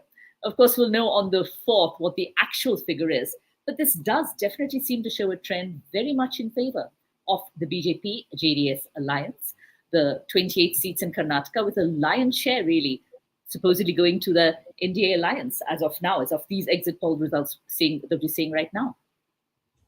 Ma'am, Sujit here, if I may ask a question, Shubham, with your permission. Ma'am, I wanted to ask you what really made this change? What really happened? Why is Congress performing so poorly? Well, like I said, it is a surprise because the Congress, the 5 guarantees given by the Congress during the assembly elections certainly did seem to work in their favor during the elections itself. But you must also remember that Karnataka does tend to do it differently when it comes to assembly elections and Lok Sabha elections. That's almost been the trend in the state for several decades now, that the party in power in the state would be different from the party in power at the center. Very rarely have we had what is called by the BJP a double-engine government. Very often the state government is a different party or a different alliance from that at the center. So that could be one factor, that the people of Karnataka vote differently when it comes to Lok Sabha polls and differently when it comes to assembly polls. That is, of course, one possibility. The other is, the appeal of the BJP across India, the appeal of Prime Minister Modi, who's been on a hectic schedule of campaigning. Karnataka was always considered their gateway to the south. It is the only southern state to have had a BJP government in place. It had the first BJP South Indian chief minister in B.S. Yediyurappa. So all of those are factors which would go in the BJP's favor.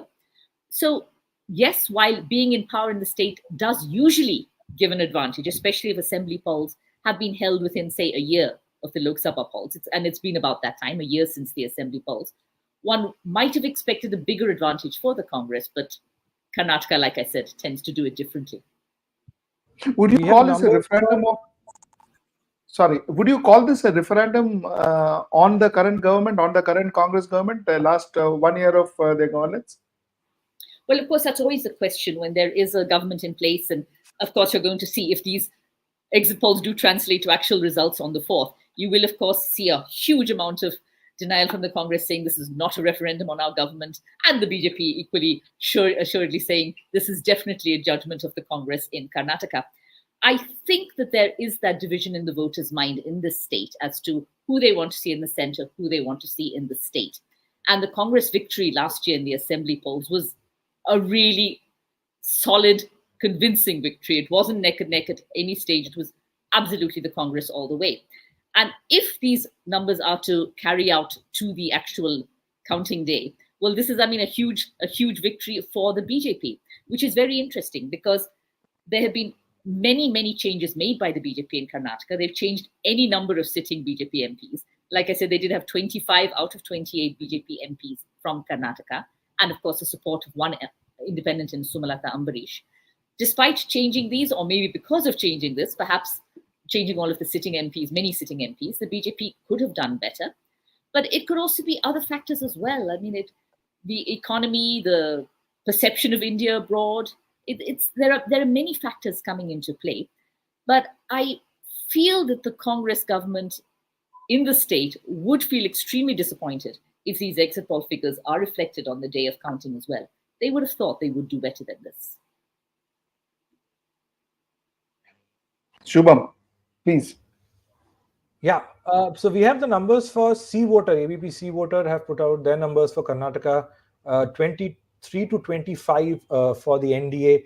The Congress is expected to win 3 to 5 seats as per the C voter ABP exit poll. My ma'am, I would like to get your thoughts on the whole Prajwal Revanna issue it's been in the news cycle for almost a month. He went abroad once this scandal came to light, and he was just arrested a couple of days back.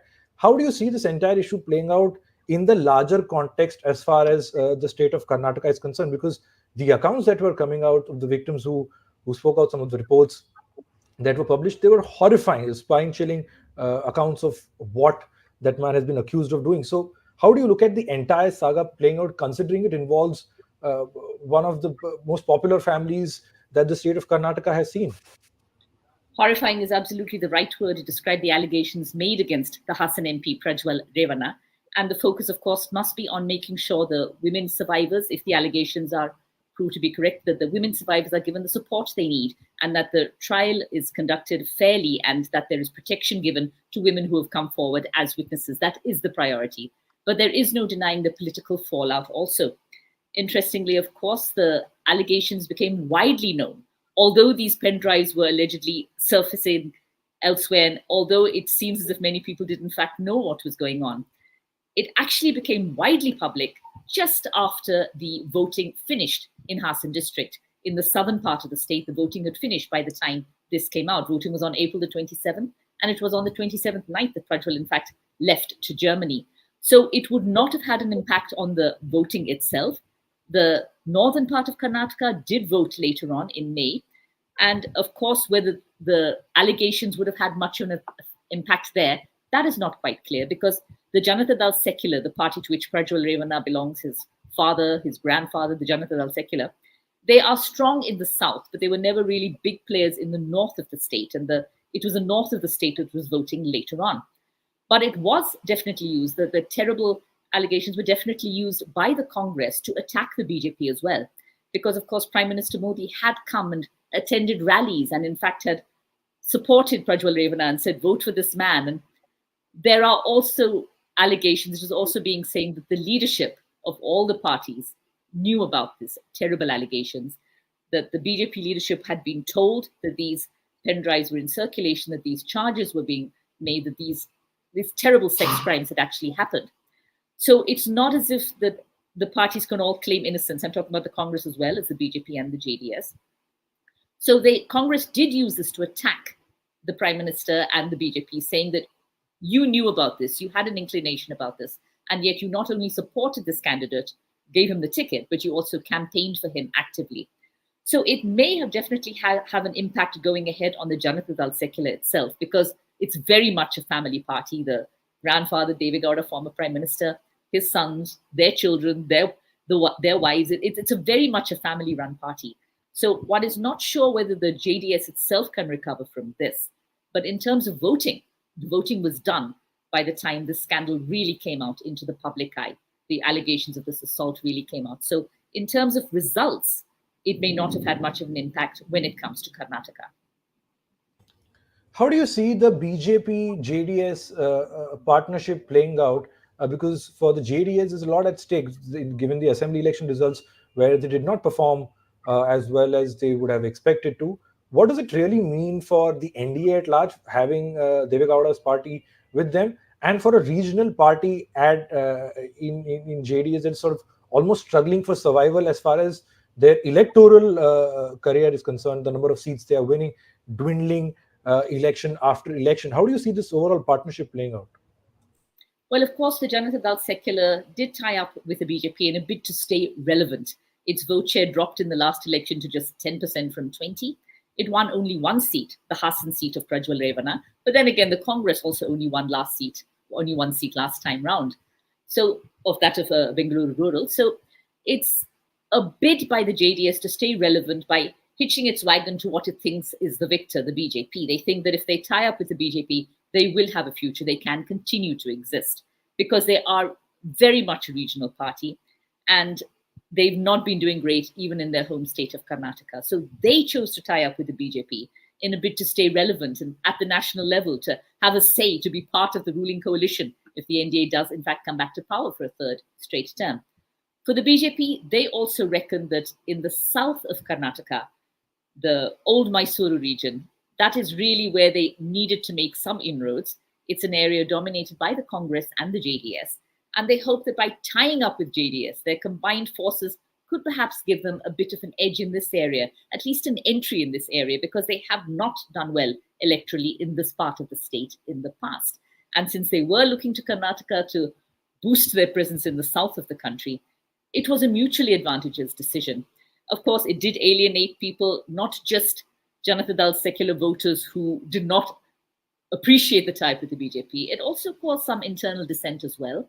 Some senior leaders in the JDS were not happy with the decision to tie up with the BJP. And there has been considerable friction within the party, which may take its own toll. And of course, this terrible scandal, the terrible allegations of sexual assault, sexual abuse against Prajwal Revana will also take a toll on the party for some time to come. And the BJP will need to be very careful as to how it presents its alliance with the JDS going ahead. So you think with the whole Prajwal... I would like to ask a question. Has the Congress been successful in fulfilling the guarantees it had made in the assembly polls? Well, of course, those big 5 guarantees of the Congress was its main electoral plank in the last elections, in the assembly elections in 2023. And of course, it's not been figured out 100% yet. That will still take time. There are allegations that it's falling short in some areas. But by and large, some of the schemes have been implemented and they have been met with great appreciation, whether it's the free bus travel for women. You've seen a greater number of women riding buses, a greater number of women just being out, occupying public spaces.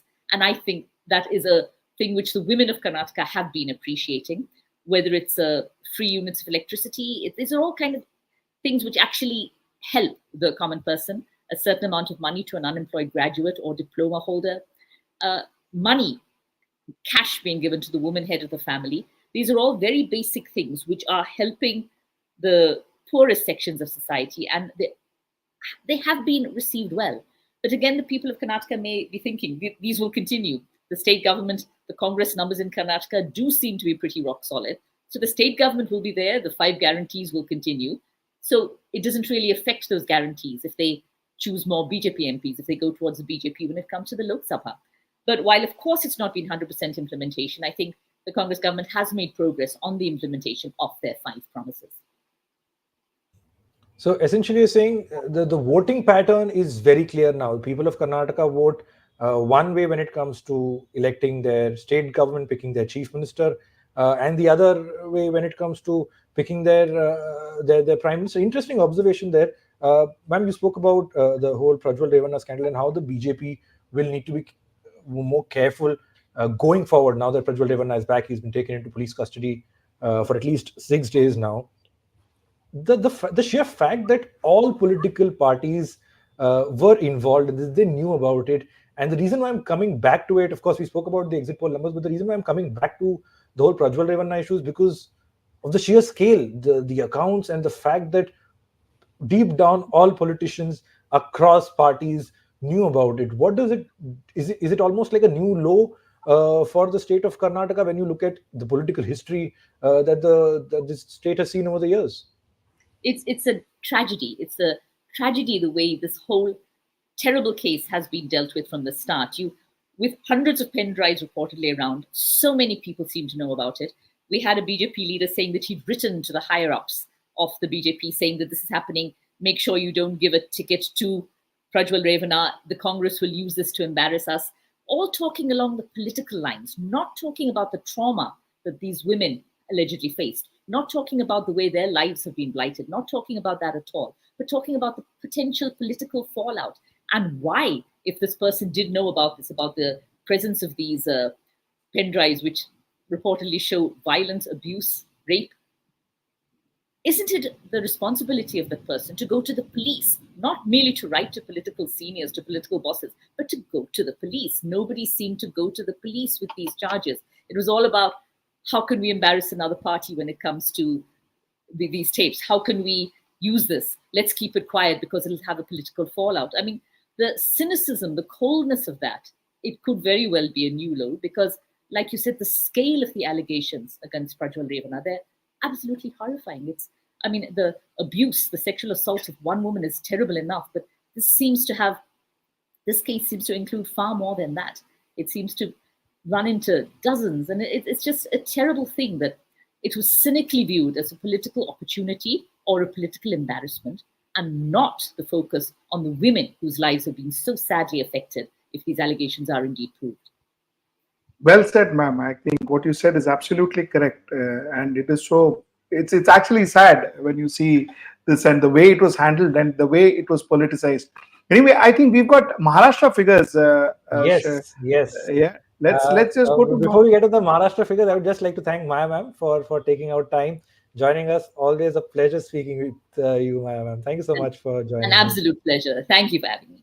Thank you so much, Maya.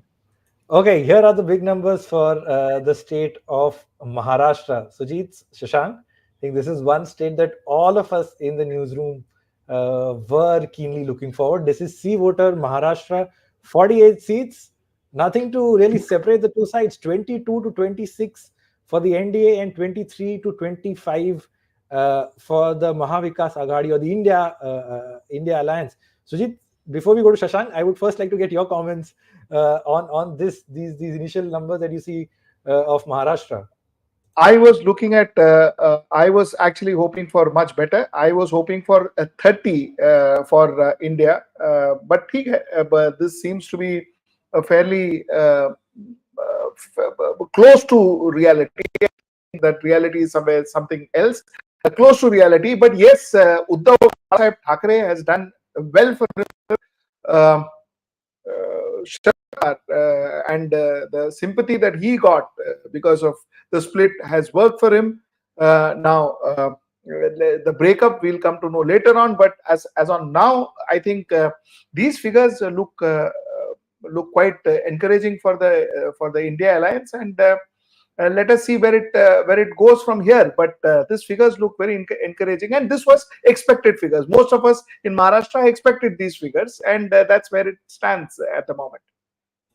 I would just like to request the production team, if there are any other agencies that have put out the numbers for Maharashtra, we'll get that on the screen and sort of get all the numbers that we have for our viewers. Shashank, 22 to 26 NDA, 23 to 25 C voter ABP exit poll for Maharashtra. कैसे देखते हैं आप इसे?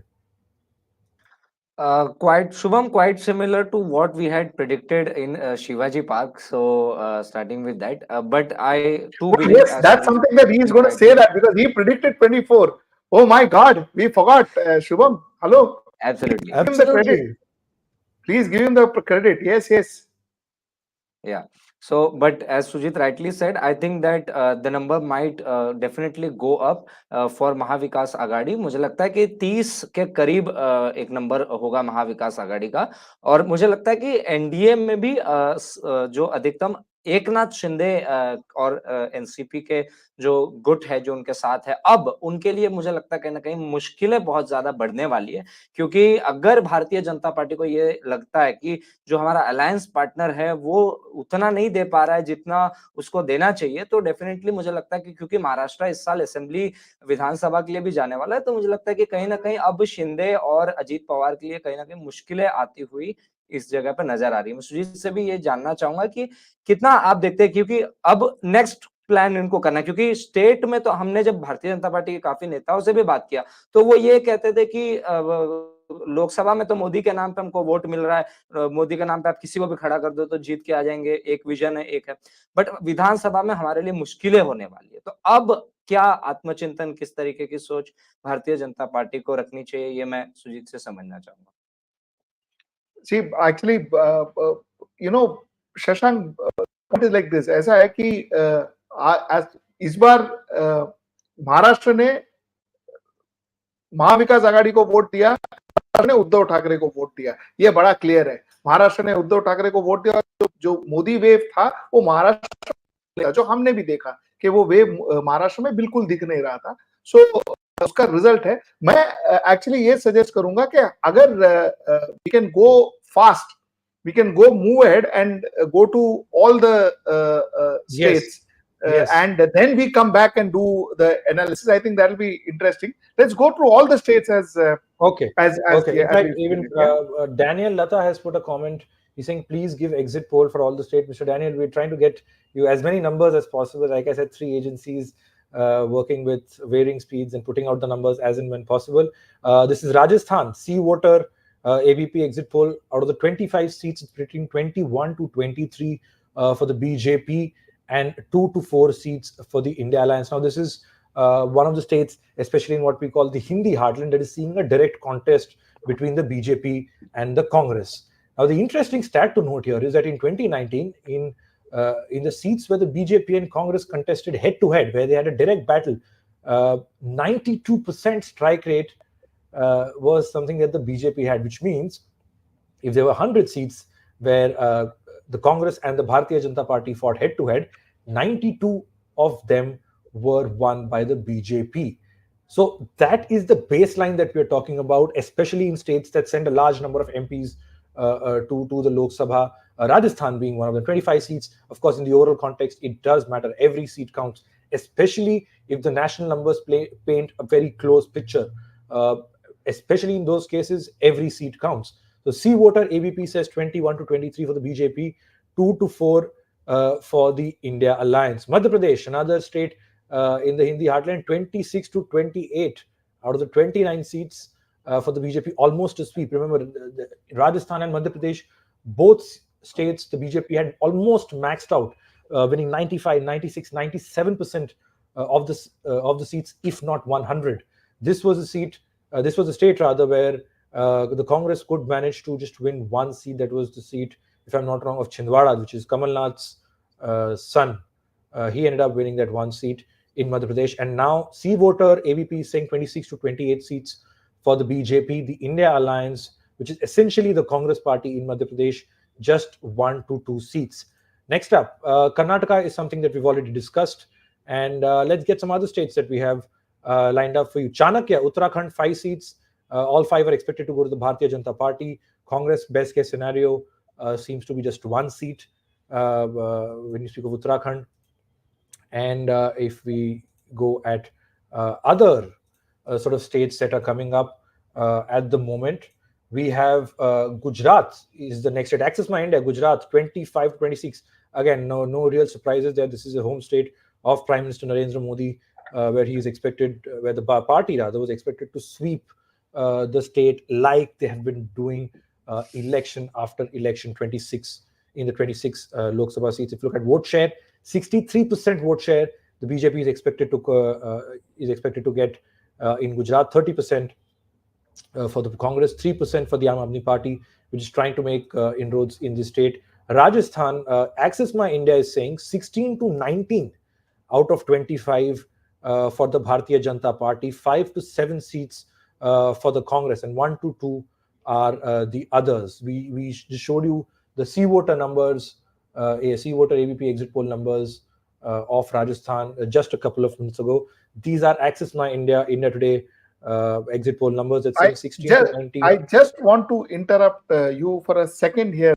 Sure. You see, while we are seeing these figures are looking fabulous, which they are for Bharatiya Janata Party. But what we understand is this was similar to what it was in 2019. In the states, Janata Party has been losing 1, 2, 3, 4 seats from what they were before. So while the numbers look good, but they've a loss of say 5 seats from Rajasthan, which was otherwise 100 out of 100, full 25 out of 25 went to Bharatiya Janata Party last time. So technically, it's a loss of 5 seats for Bharatiya Janata Party. So that's something that I just wanted to add on to your right. Please go ahead. Thanks. If you look at Rajasthan vote share, Axis My India is predicting 51%, more than half the vote share for the Bharatiya Janata Party in the state, 37% for the Congress. Chhattisgarh, that's a state we've already gone through. Out of the 11, BJP is expected to win, as per the Axis My India exit poll, 10 to 11 seats. It's almost again sweeping that state of Chhattisgarh. 37% vote share of the Congress versus 57% vote share of the Bharatiya Janata Party in the state of Chhattisgarh. Jharkhand, if you're just joining us, we'll take you through the numbers, whatever is coming. Jharkhand, 14 seats, 8 to 10 for the BJP, 2 to 3 for the Congress. Now, this is a state that saw the arrest of Hemant Soren. Sympathy factor, sympathy wave, whatever you call it, that is something that was expected to come into play, and an interesting part to look at as to whether or not it will actually have any tangible effect as far as the results for the Lok Sabha are concerned. Kerala is something that we already predicted. The exit poll numbers were already put out. I think that's what we have largely, Sujit, at the moment. We've gone through many of the states that have the numbers for which have already come out. If I'm reading, I think almost every state we have covered. Almost we've covered most of the states except for West Bengal, Bihar. West Bengal. Yeah. So I think as we go ahead, it's going to come through. Right. Point that I'm sorry. Just Sujit, before you come in, I would just like to give the overall numbers so far. Axis My India, the overall numbers 161 to 180. Now 264 seats as per the Axis My India exit poll. 264 seats they've put out their exit poll for those. Out of the 264 seats, the NDA is expected to get 161 to 180, and the India Alliance 79 to 100. Now, I expect this tally to go up because these are just 264 seats we're talking Can about. you repeat, please? Can you repeat? Out of 264 seats, which is as of now, Access My India Today is telecasting these numbers. The NDA is expected to win 161 to 180, compared to the India Alliance, which is around 79 to 100. This is 264 out of 543 constituencies. Okay. So yeah. Now I think, Sujit, while we get the other states loaded, your general impression, I think from the south we've gone to west, we've looked at MP. UP is one state that is still, if I'm not wrong, yet to come. Yeah. So as on now, NDA looks 161 to 180. While it looks very good, like Yash Dubey tells us, it looks good for NDA. There is no doubt, Yash. I completely agree to you. But the fact also remains that we need to consider two very important factors. One is, yes, we are waiting for first factor is that this is exit polls. So let's view it that way. It is exit polls. Let us wait for exact figures. Number two is the fact that, mind you, a lot of states that you're talking about, Bharatiya Janata Party had maxed out, and therefore whatever numbers that you're seeing currently, numbers which are lesser than what it was before. So that's point number two. Point number three that I want to emphatically mention here is, see, at the end of the day, it's all about NDA partners. It's all about what BJP gets. What are the final figures for BJP? I'm very keen on our team to give us. What are the final figures for Bharatiya? And then you have add the NDA, because people like PDP, people like even JDU in Bihar, JDS in Karnataka, these partners which one doesn't know what happens after the polls. One doesn't know where they stand. So, we saw that in 2019 with Shiva Sena, when after the polls things changed. So the point that I'm trying to make is, one doesn't know where they. So it is the final factor, the interesting factor in this election would be, what exactly does BJP get finally? Does it get something similar to what Mr. Prashant Kishore had envisaged in his drawing room, and he said where he gets more than 303 and maybe 320 or something of that sort? If that's what they get, fantastic. Then they're safe, dry, and home. If not, if BJP is not making it to 270, 280, finally, I'm talking about fourth, I'm not talking about today. If they don't make it to 270, 280, then there is a problem. Then there is a fight, because then they need to ensure that all their partners are together and their partners are with them. That's the point I wanted to make. Shubham, please. Sorry. Sujit, you mentioned about Prashant Kishore. We in fact have the full quote of what Prashant Kishore had said in an interview that he gave. I'll play that up on the screen for our viewers. This is what he said. I'm quoting: from the day PM Modi claimed that the BJP would secure 370 seats and the NDA would surpass the 400 mark, I said this was not possible. This is all sloganeering to boost workers' morale. It is impossible for the BJP to get 370 seats. But it is also certain that the party will not fall below the 270 mark. I believe the BJP will manage to secure the same number of seats as it did in the previous Lok Sabha elections, which is 303 seats or perhaps a little more. Now, this is what poll strategist Prashant Kishore, and it's these remarks that he made in so many of his interviews that he's given over the last month and a half that have made headline. Now, on the contrary, we have former psephologist Yogendra Yadav, who spoke to Sujit, in fact, on his show 9 p.m. live, and he sort of gave his numbers. We'll try and get that clip up for you, where he's giving nothing more than 240 to 250 seats as far as the Bharatiya Janata Party is concerned.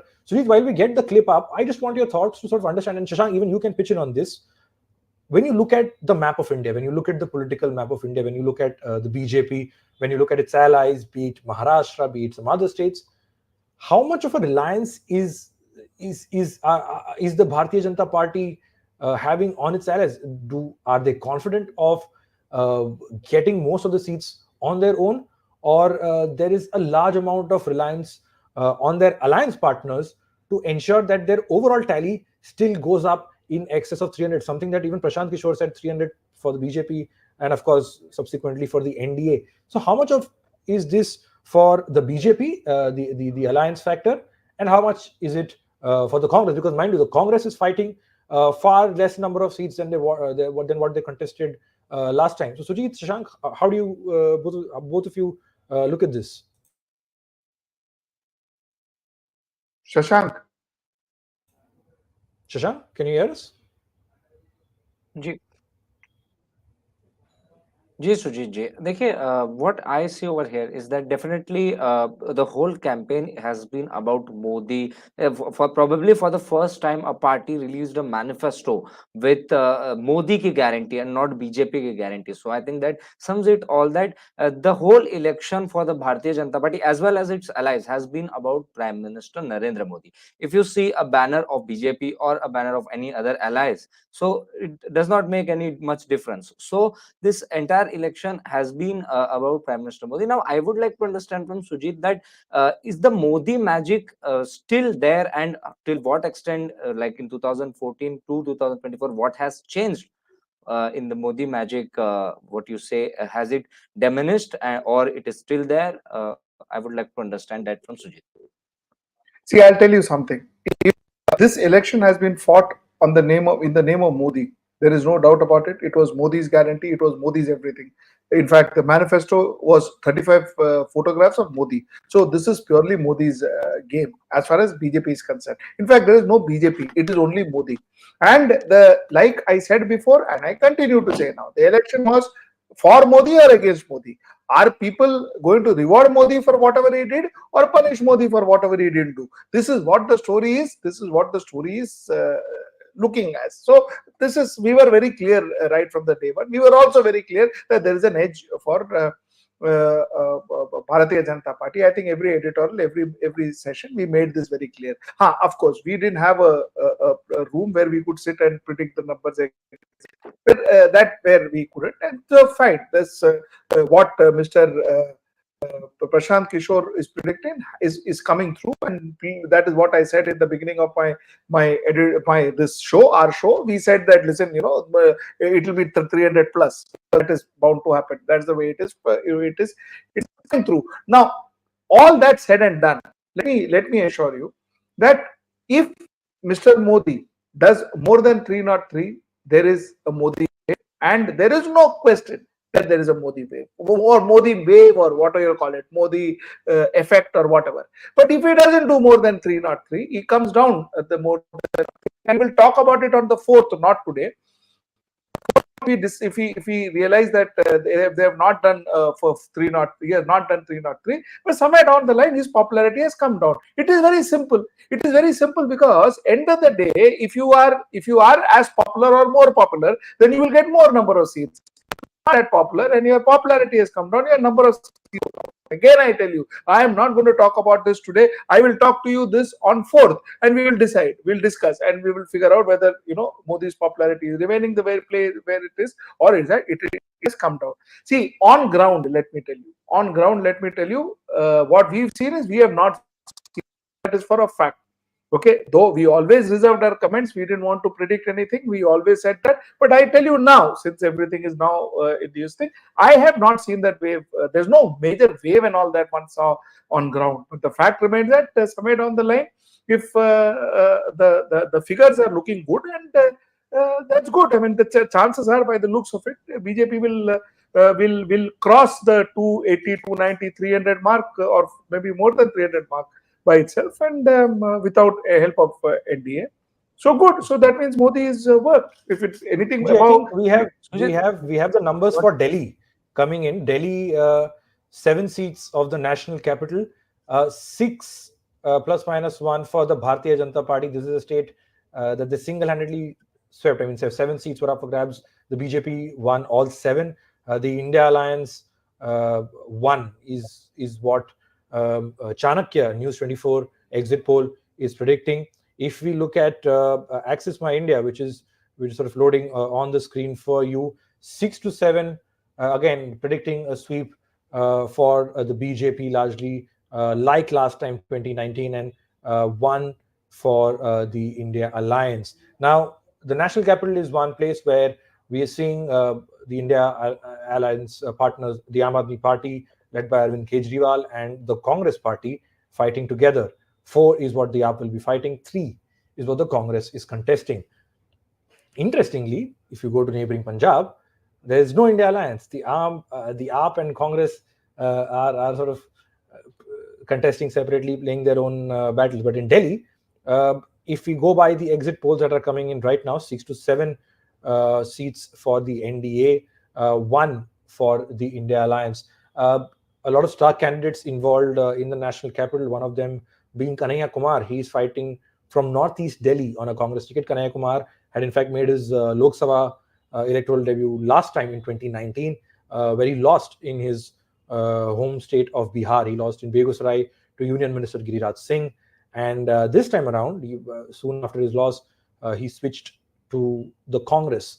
And now the Congress has given him a ticket in Northeast Delhi. He is up against Manoj Tiwari of the Bharatiya Janata Party, one of the high-profile battles to look forward to. Kanhaiya Kumar, who emerged as this young political leader who sort of rose to fame, or the national spotlight was on him during his days in the Jawaharlal Nehru University in New Delhi, is now looking at is now sort of trying to become a big politician in his own right, and he's up against Manoj Tiwari of the BJP. In New Delhi, Somnath Bharti of the Aam Aadmi Party will be contesting against Bansuri Swaraj, who is late Sushma Swaraj's daughter. She's contesting on a BJP ticket. This is the New Delhi seat. Again, one of the seats to watch out for when you talk of the national capital. So that's what we have for New Delhi at the national capital territory of Delhi at the moment. 6 to 7, almost a sweep like they did last time for the NDA, and 1 seat. It's not clear at the moment as to who is winning that 1 seat. Is it the Aam Aadmi Party or is it the Congress, which is that 1 seat? If you look at Chanakya, again, they're saying the same thing: 1 seat for the India Alliance, not specifying which one, and the BJP 6 plus minus 1, which is again almost a sweep. If you look at vote share, Chanakya is predicting a vote share of 44%, plus minus 3% for the India Alliance, and 52%, more than half the vote share for the Bharatiya Janata Party, plus minus 3%. And as far as the Axis My India numbers are concerned, the vote share, we don't have the vote share graphic up right now, but we have Haryana, another state that was keenly being looked at because of the sort of anger against the Bharatiya Janata Party in the state. 10 seats is what Haryana sends to the Lok Sabha. BJP won all 10 last time. And in terms of vote share, we'll get these seats up for you. Yeah, there you have the seats. 10 seats, 6 to 8 for the Bharatiya Janata Party, 2 to 4 for the Congress Party. This is, like I said, a state where the BJP was said to. There's a lot of anger against the Bharatiya Janata Party among the Haryana voters. And out of the 10 seats, Axis My India Today exit polls is predicting 6 to 8 seats for the Bharatiya Janata Party, down from last time, and 2 to 4 for the Congress. This is again one of the states where the BJP and Congress will largely fight head to head. And in fact, in the lead up to the elections, we saw a change of guard in the state government, where the BJP is in partnership with the JJP, the Jananayak Janata Party, led by Dushyant Chautala. Manohar Lal Khattar of the Bharatiya Janata Party had to make way for another person as the chief minister. He's in fact now contesting in the Lok Sabha elections in the Karnal seat. That's the seat he's fighting on. Axis My India is saying 6 to 8 and 2 to 4 for the Congress Party. If you look at vote share, 40 against 48%, the Congress versus the BJP.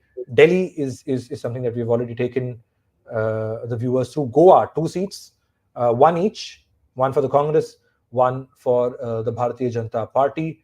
In terms of vote share, 43% of the Congress versus the BJP, 52%. Gujarat is a state we've already taken you through in terms of vote share. Rajasthan, 25 seats for the total out of total 25 seats, 16 to 19 for the BJP, 5 to 7 for the Congress party. Let's just check out if we have something else. Assam, there we have it. Assam, 14 seats in the northeast of India. Chanakya News 24 exit poll is predicting 12 for the NDA plus minus 2 and 1 as the best case scenario for the India alliance. In terms of vote share, again, the state where the BJP is expected to get more than 50% vote share with around 57% plus minus 3. The India alliance is expected to have a 30% vote share. If we look at Chhattisgarh, that's a state we already took our viewers through. And that's largely the picture coming in at the moment. If you're just tuning to our broadcast right now, we are taking you through the agencies, exit poll agencies, as many as we can. Of course, do stay tuned to our channel. We'll get you detailed numbers, agency-wise, state-wise, and of course, the big sort of national picture as to who really has the edge. And again, this is a health warning that we are repeating, that exit polls are indicative. They are not actual results. The actual results will be known on the 4th of June, which is just a couple of days from now. Shashank, Maharashtra का हमने अभी एक number देखा है. We are seeing if there is any other agency that we can get for our viewers. There's been a lot of talk as to कौन कितना जीतेगा, who will really win maximum seats. Will it be the MVA? Will it be or the Mahayuti, which is basically the NDA, two regional parties being split right down the middle. And Sujit, in fact, spoke about Prashant Kishore and Yogendra Yadav. We showed you Prashant Kishore's quote a couple of minutes ago. We have Yogendra Yadav's what he had to say to Sujit Nair in his show 9 p.m. live. Let's sort of listen in to understand what the other side of Prashant Kishore's predictions that are being predicted. This is Yogendra Yadav to Sujit Nair in the show 9 p.m. live. BJP something in the range of 240 to 250. Maybe closer to 250. Or, the basic statement that I'm making, the precision that I have available to me, which is not so precise, enables me to make some minimal statements. Number one, I do not see BJP getting 272. If BJP gets 272, I'm wrong. Yeah, that's my sense. BJP is not getting 272. Whether NDA can get 272, we can't rule that out. It is possible. So in other words, we are looking at BJP and NDA coming down substantially. But we cannot be quite sure of how much they can come down to. Can the NDA itself slip below 272? That is possible. You can't rule that out, though it may not look like the most likely outcome today.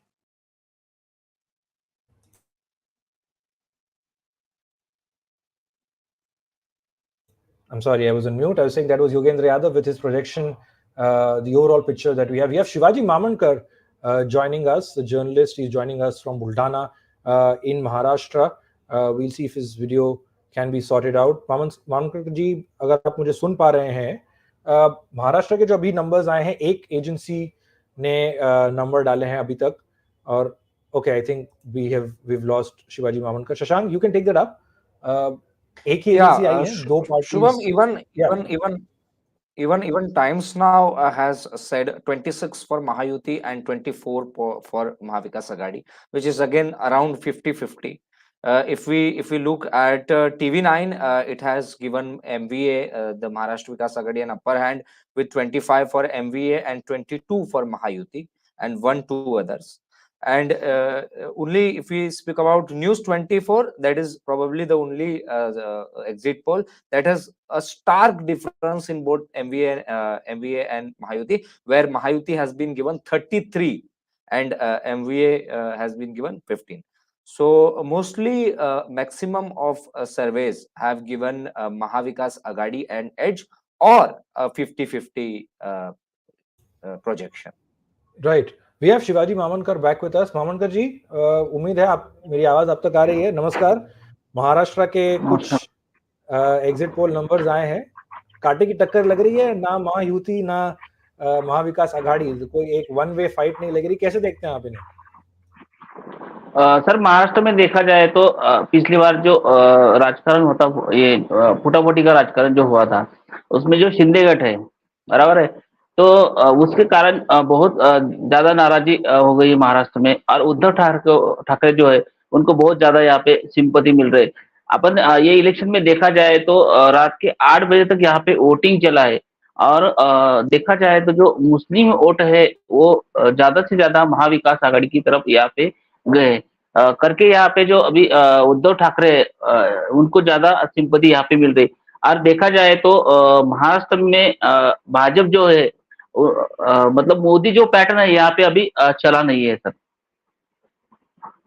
तो Modi magic उतना बड़ा factor नहीं रहा है, आप कह रहे हैं कि महाराष्ट्र के राज्य में इतना बड़ा। ये जो हमने देखा एक करीबन 2 साल 2 पार्टियां हमने देखी, जिनके 2 हिस्से हो गए, एक शिवसेना हो गई, एक एनसीपी हो गई, 2 regional parties split write down the middle. तो ये जो सिंपैथी फैक्टर है, do you see the sympathy factor converting into votes? अब देखते हैं कि जो सिंपैथी फैक्टर है उद्धव ठाकरे और शरद पवार दोनों के लिए, क्या ये मतों में ट्रांसफर हो रहा है? आपका क्या आकलन है इस पर? देखिए सर, मतों में तो ट्रांसफर हो रहा है। देखिए जो पार्टी उद्धव ठाकरे की जो पार्टी, वो बाला साहब ठाकरे की पार्टी है, बराबर है, वो वहां से तोड़ के आप लेके जा रहे हैं। लोग बोल रहे हैं कि हमने वोटिंग बाला साहब ठाकरे की शिवसेना को दिया थी, लेकिन आपने उसका दुरुपयोग किया है, मतलब आप पैसों के लिए उधर गए, ऐसा ही लोग यहाँ पे आरोप कर रहे हैं। और देखा जाए तो किसानों का अभी राज्य में इतनी मतलब नुकसान हुआ है, बारिश हो रही है अभी, मतलब किसानों का बहुत नुकसान हुआ है, लेकिन सरकार की तरफ से कुछ भी यहाँ पे मदद नहीं मिल रही। दूसरा ये बात देखा जाए तो जो किसान है, उनका जो धान्य रहता है, मतलब फसल रहती है, उनको जब किसानों के हाथों में जब ये रहता है धान्य, जो क्यों फसल आती है, वहां पे तब भाव एकदम नीचे आ जाते हैं, और जब किसानों के घर से वो माल निकल जाता है, तब यहाँ पे जो भाव है बढ़ जाते हैं। मतलब जो किसान है वो भी अभी जो मोदी है, मोदी को यहाँ पे जितना नहीं चाह रहे। ओके, मावनकर जी बहुत बहुत धन्यवाद हमसे जुड़ने के लिए। We have Majid Khan lined up in back stage, he is joining us from Madhya Pradesh. Majid ji, मैं आपके पास आऊंगा, उससे पहले मैं अपने दर्शकों को जो नए नंबर्स आए हैं, the other states where the numbers are coming in, this is the state of Punjab. Access My India, 13 seats in Punjab. Remember, this is a state, like I told you before, the Aam Aadmi Party and Congress are contesting separately and not as part of the India Alliance.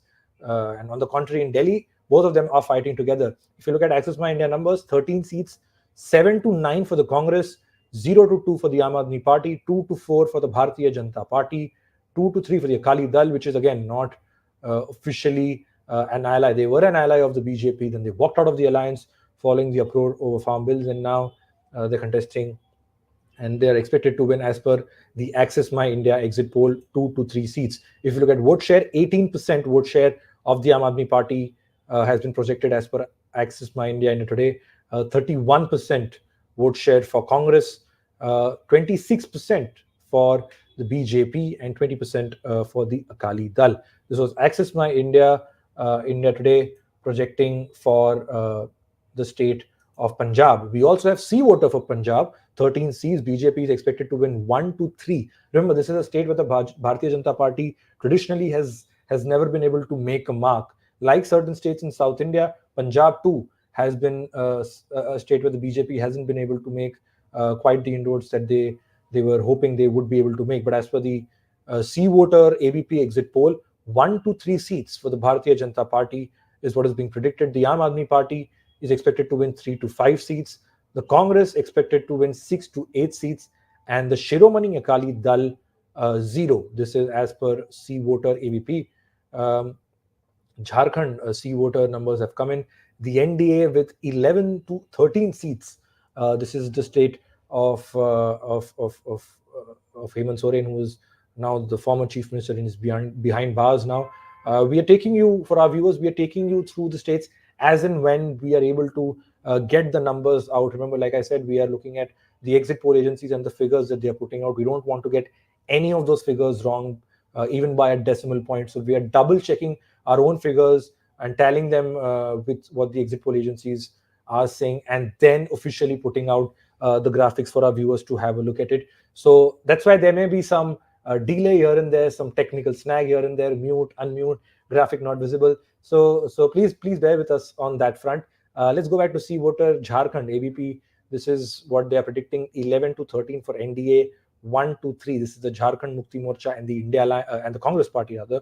1 to 3 seats is what C voter ABP is expected is projecting for the India Alliance. Odisha.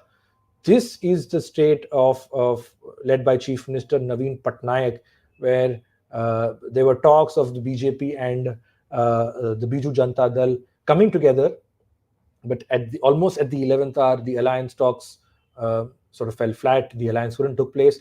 And also, while Odisha is seeing Lok Sabha election, it is also seeing parallelly state assembly elections where Naveen Patnaik, who's been the longest serving chief minister, is eyeing another term in power, but this time will he be as convincing in his will the audience, or will the voters rather give him that convincing mandate as he has been getting over the years? Now, if we come back to Lok Sabha, C voter Odisha, 21 seats is what it sends to the Lok Sabha, 17 to 19 for the BJP, 1 to 3 for the Biju Janata Dal. Like I said, both of them are contesting separately. The BJP is banking on its own state leadership and, of course, the charisma of Prime Minister Narendra Modi to swing that state their way. BJD is one state, if you see, in recent years, they haven't been openly in support of the opposition.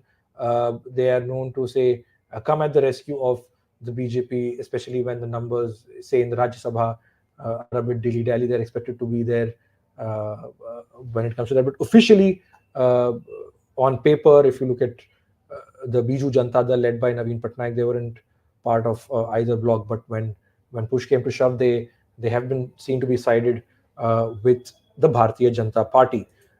West Bengal, the big state, numbers are out. C voter has put out the numbers for West Bengal: 42 seats, 23 to 27 for the NDA, and 13 to 17 for the Trinamool Congress. This is the state led by Chief Minister Mamata Banerjee. Last time, what made headlines in West Bengal for the Bharatiya Janata Party was the fact that they got their seat tally up.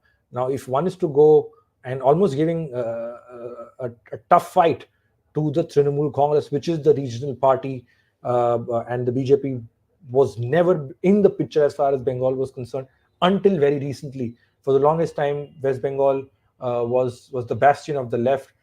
Then came Mamata Banerjee. Then the whole change of guard happened. The Trinamool Congress then sort of kept up and tried to consolidate their vote bank, their vote share across the state. The BJP then gradually started coming into the picture. Assembly elections in 2021 was something that they were banking on. They couldn't do much. They couldn't cross double digits. The Trinamool Congress swept the assembly elections. In Lok Sabha, we saw a tight fight.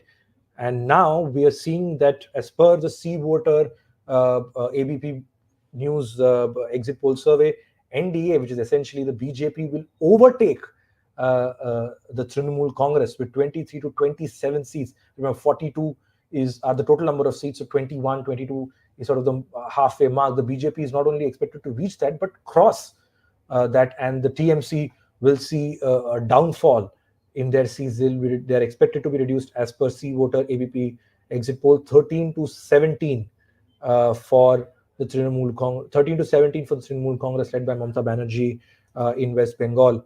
That is what we have now. West Bengal was the state that really came up. Then we have some more numbers for you from other polling agencies. Chanakya, Maharashtra, 33 plus minus 5 for the NDA, which is the Mahayuti, Bharatiya Janata Party, Shiv Sena, NCP led by Ajit Pawar. Remember, Maharashtra is a state. If you look at the political map of India, no state in recent years has seen as much as political churn as Maharashtra has seen.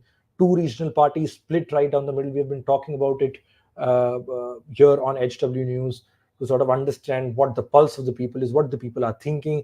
Shashank went to Baramati, which is the seat to watch out for. I traveled to Bid, Jalna, that belt, to sort of gauge what the mood is. And it really looked, you spoke to any other journalist, every other journalist, analyst in Maharashtra, and they said that it's a tough fight. This is no one-way street. The Modi factor is not expected to be as dominant as it is in some of the other states. Now, Chanakya News 24 is predicting out of 48. I think perhaps, Shashank, you can correct me if I'm wrong here.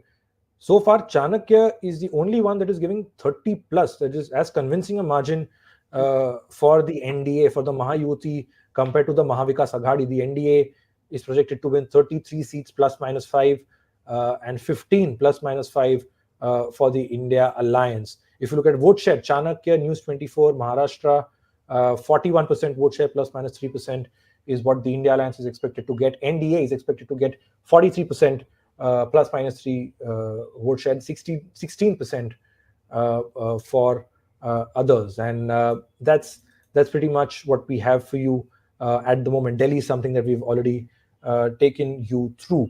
Now, I'll get both Shashank and Sujit in on this. Sujit, one more agency has put out the numbers for Maharashtra. They're saying that will be a slightly more advantage to the Mahayuti. 30 plus is what it is predicting. How do you see this playing out, Sujit? Sujit, I think you're on mute. Can you hear me? Yeah. So yeah, I see the ball going the earlier way.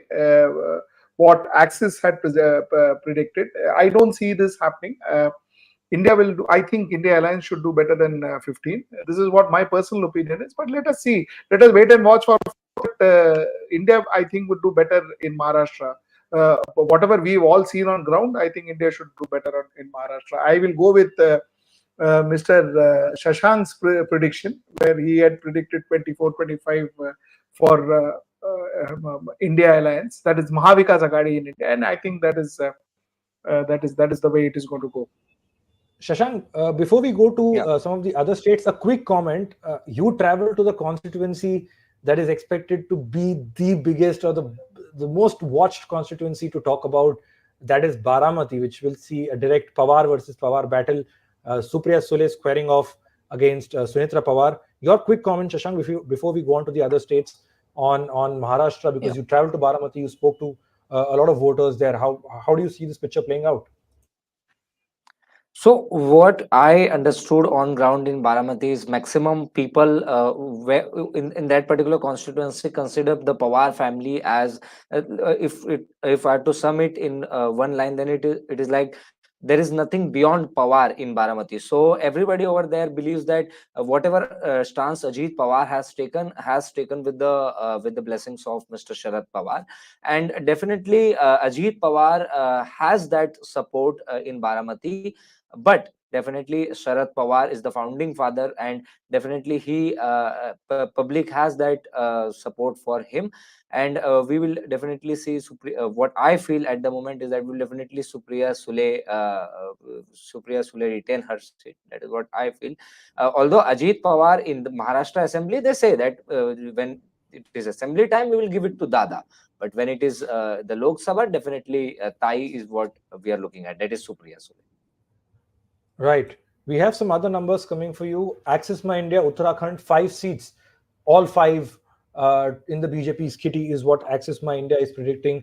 0 for the Congress. If you look at vote share, BJP is expected to back flat 60% vote share as far as the state of Uttarakhand is concerned. Himachal Pradesh, all 4 in the BJP's kitty once again. Now this was the seat that made the maximum amount of noise in Himachal Pradesh was the seat of Mandi, where actress Kangana Ranaut is fighting on a BJP ticket against the Congress candidate. So that constituency made a lot of noise as to which way one of the seats to watch out for in Himachal Pradesh. That is what we saw. But now, as per Axis My India, India Today, all 4 for the Bharatiya Janata Party. In terms of vote share, 64% vote share for the BJP and 34% for the Congress Party. Then Punjab, like we already took you through that. Now, I would like to have Majid Khan, who is joining us. Majid ji, namaskar. Good evening. I hope you can hear me. मेरी आवाज अब तक आ रही है. माजिद जी, कैसे देख रहे हैं आप Madhya Pradesh sweep for BJP? Chhindwara seat पे ही उम्मीदें टिकी हुई हैं कांग्रेस पार्टी के लिए. Do you think it will be that straight a battle? इस बार देखिए ऐसा है कि छिंदवाड़ा के अलावा भी कांग्रेस को उम्मीद है कि 5 से 7 सीटें शायद कांग्रेस की झोली में चले जाए। ये उम्मीद लेके कांग्रेस चल रही है, अच्छे कैंडिडेट को मैदान में उतारा है। और दूसरा, अगर विधानसभा चुनाव को देखते हुए अगर हम बात करें, तो यहाँ पे कई सारे मंत्री जो केंद्रीय मंत्री थे वो कांग्रेस के, क्षमा चाहूंगा, भाजपा के, वो हार गए। फिर उन्हें पुनः मैदान में उतारा गया है। इससे एक कांटे की टक्कर है। अगर मैं कुछ सीटों की अगर आपको बात करूं मैं, कि जैसे चूंकि ये ट्राइबल एरिया है और आदिवासी ये प्रदेश है हमारा, तो अगर मैं बात करूं एक तरफ कुछ सीटों की बात करता हूं मैं, जैसे मंडला मंडला जो लोकसभा सीट है, यहाँ पे भारतीय जनता पार्टी ने जो है फग्गन सिंह कुलस्ते को मैदान में उतारा है, जो इसके पहले भी सांसद थे और विधानसभा चुनाव लड़े, और विधानसभा चुनाव वो हार गए। और कांग्रेस पार्टी ने वहां पे जो है सिटिंग एमएलए जो है ओंकार सिंह मरकाम, उनको मैदान में उतारा है।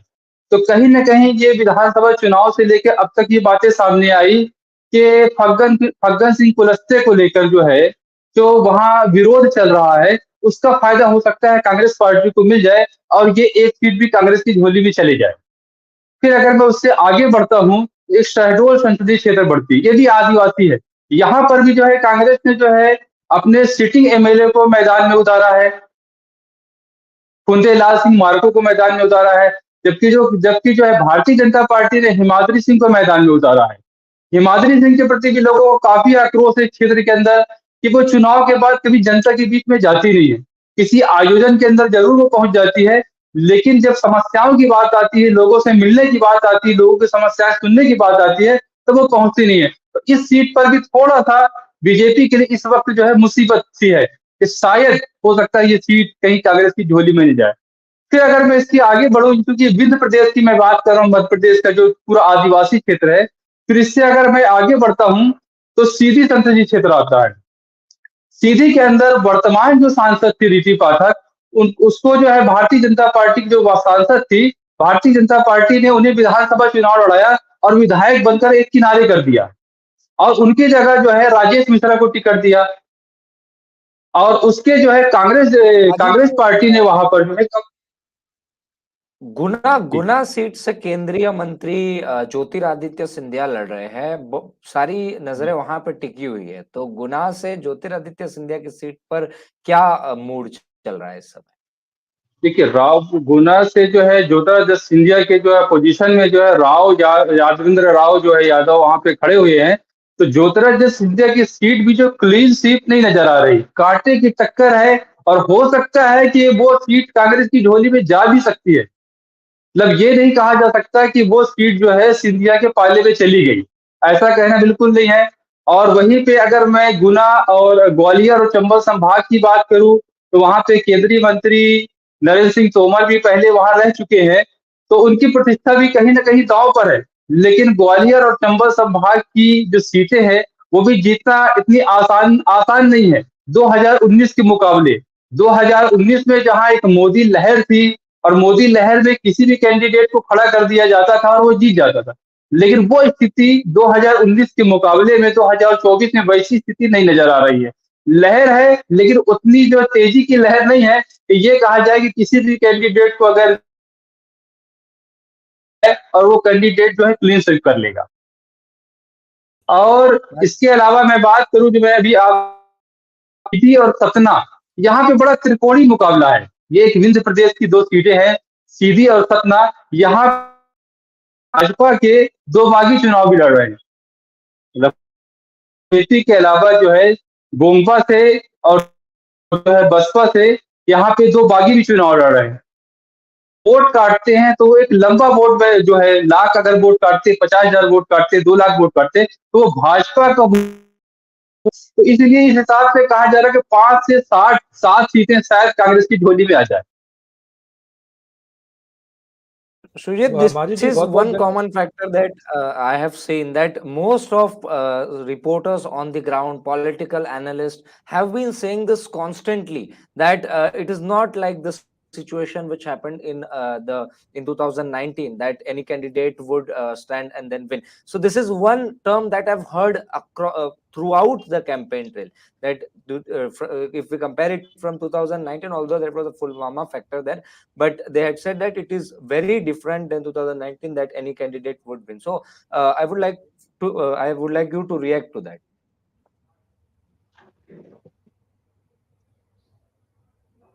I think Sujit is he there on the call? I think Sujit, can you hear us? Okay, there seems to be some technical trouble. We'll try and get Sujit back. Majid जी, एक जल्दी से आपसे एक पूछना था, छिंदवाड़ा की जो सीट जो देखी जा रही है, कमलनाथ के बेटे वहां लड़ रहे, बीच में एक सडनली एक खबर आई कि कमलनाथ जो है वो भारतीय जनता पार्टी ज्वाइन कर सकते हैं. वो he went all the way to Delhi. There was a meeting scheduled apparently, but that couldn't take place. And फिर उनका जो पार्टी स्विच करने का जो reportedly the plan that he had couldn't get through. But after that, he got a ticket for his son from Chhindwara, his son Nakul Nath. तो वो seat पर आप कैसे देख रहे हैं? क्या वो सीट एक श्योर शॉट है कांग्रेस के लिए, या उसमें भी थोड़ी बहुत फाइट हमें देखने मिल सकती है, specially with what we saw with Kamal Nath and his prospective joining with the Bharatiya Janata Party, Majid ji? देखिए, मैं आपके दोनों सवाल जो आप लीजिए, कमलनाथ की बीजेपी ज्वाइन करने की जो खबरें चल रही थी, वो कहीं ना कहीं एक मीडिया की देन थी. कभी उन्होंने पब्लिकली आकर ऐसा कोई बयान, ऐसा स्टेटमेंट नहीं दिया था कि मुझे कांग्रेस से कोई ऐसा कुछ हुआ है कि मैं बीजेपी में जाऊंगा. हाँ, वो अपने पुत्र के लिए टिकट की दावेदारी शुरू से कर रहे थे, और चूंकि ये कमलनाथ की परंपरागत, कांग्रेस की परंपरागत सीट रही है, 40 से 45 साल से कमलनाथ वहां से सांसद है. हाँ, इतना जरूर है, जो भारतीय जनता पार्टी ने वहां से विवेक बंटी साहू को खड़ा किया है, तो इस बार जो टक्कर है वो एक क्लीन स्वीप जो कांग्रेस के लिए, कांग्रेस की एक परंपरागत सीट थी कि कांग्रेस कमलनाथ खड़े होते थे और सिर्फ उनके जीत का अंतर कभी बढ़ता घटता था, बढ़ता ही गया, कभी घटा ही. लेकिन इस बार ये है कि उनको जीत दिलाने के लिए, अपने पुत्र को, बेटे को जीत दिलाने के लिए नकुलनाथ को काफी मेहनत करनी पड़ी. शायद यही वजह रही है कि ये पूर्व मुख्यमंत्री और केंद्रीय मंत्री होते हुए कमलनाथ का जो है केवल सिंगल सीट पर फोकस रहा.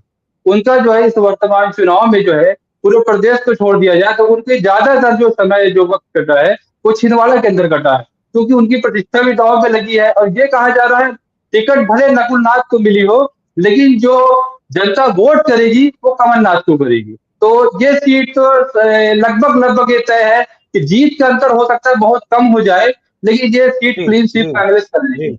जी माजिद जी, बहुत बहुत धन्यवाद हमसे जुड़ने के लिए. Shashank, I think we'll have to move on to the next state. Maharashtra ka numbers have been put out by Access My India. The numbers that they're putting out: 20 to 22 for the BJP, 8 to 10 for the Shiv Sena, 1 to 2 for the NCP, 3 to 4 for the Congress, 3 to 5 for the Sharad Pawar-led NCP, and 9 to 11 seats for the Shiv Sena led by Uddhav Balasaheb Thackeray. Now, that is quite some figure there. Access My India is saying 20. Sorry, Sujit, you were saying something? Can you come again, please? Yes. So in Maharashtra, Access My India exit polls predicting 20 to 22 seats for the Bharatiya Janata Party, 8 to 10 for the Shiv Sena led by Eknath Shinde, 1 to 2 for the NCP led by Ajit Pawar, 3 to 4 for the Congress, 3 to 5 for the NCP led by Sharad Pawar, and 9 to 11 led by Shiv Sena Uddhav Balasaheb Thackeray, and others 0 to 2. This is what Access My India is predicting if we talk about the state of Maharashtra. If you look at the national picture that Access My India has put out so far, out of the 355 seats, the exit polls of which they have put out, 216 to 241 for the NDA, 106 to 131 for the India Alliance. There's still a lot of constituencies to go, a lot of ground to cover. Different agency is putting out numbers with different speeds, some states here, some states 216 to 241 is out of how many number of seats? 355. 355. Okay. 355 and 106 to 131 for the India Alliance. This is Access My India, India Today exit poll. Out of 355 seats, out of the total 543, this is the number that they are projecting. Maharashtra vote share is in 29% vote share BJP, 13% vote share for the Shiv Sena led by Eknath Shinde, 4% for the NCP, 14% for the Congress, 9% for the NCP led by Sharad Pawar, and 20% vote share for Shiv Sena UBT, and lastly others 11%. And of course, the Vanchit Bahujan Aghadi, I'm assuming, is not a part of this list, but you'd consider it in the others column because they haven't allied with either the Mahayuti or the Mahavikas Aghadi. So these are the big numbers here on the state of Maharashtra. The seats and vote share both are in, Sujit. Yeah, I mean, this is one number which I still, I think Uddhav Thackeray may do better than this. Uddhav Thackeray and Congress and NCP better than this. So I guess 32 and 20 is what I guess they're putting up. 32, 20 and 2 for others, actually, roughly. So 30 to 35 for BJP is what they're saying, and to 22 for India. I think they will do. I think India would do better. That is what we saw on ground. But yeah, I mean, let's hope. We'll hope and watch on Tuesday what the actual figure is. But my figure, I would the earlier figure, which was the 23-25 figure, seems to be more like what we understood from this is Access My India Maharashtra, right? Yeah. Yes, there are the numbers we for Access My India. We would go by the early. I would rather go by the earlier number. That's right. What I would think number. But this is what Shashank, Vanchit Bahujan Aghadi factor is something that has been looked at very closely. Before we go to the Vanchit Bahujan Aghadi, 29% vote share, 20% for UBT, 29% for BJP, 13% for Shiv Sena. I know it can get confusing with the party logos. We have 4 parties, 2 each of the regional parties that were split. 9% for NCP led by Sharad Pawar, 4% for the one led by Ajit Pawar, and 14% for the Congress. Shashank, Vanchit Bahujan Aghadi, will they come with the Mahavikas Aghadi? Will they not? That was the big talking point at one point. They had multiple meetings. Sharad Pawar, Uddhav Thackeray, Sanjay Raut, everybody was there in that meeting. But eventually, nothing really materialized. Nothing concrete really happened. And now when you look at these numbers, do you think the Vanchit factor is hurting the Mahavikas Aghadi?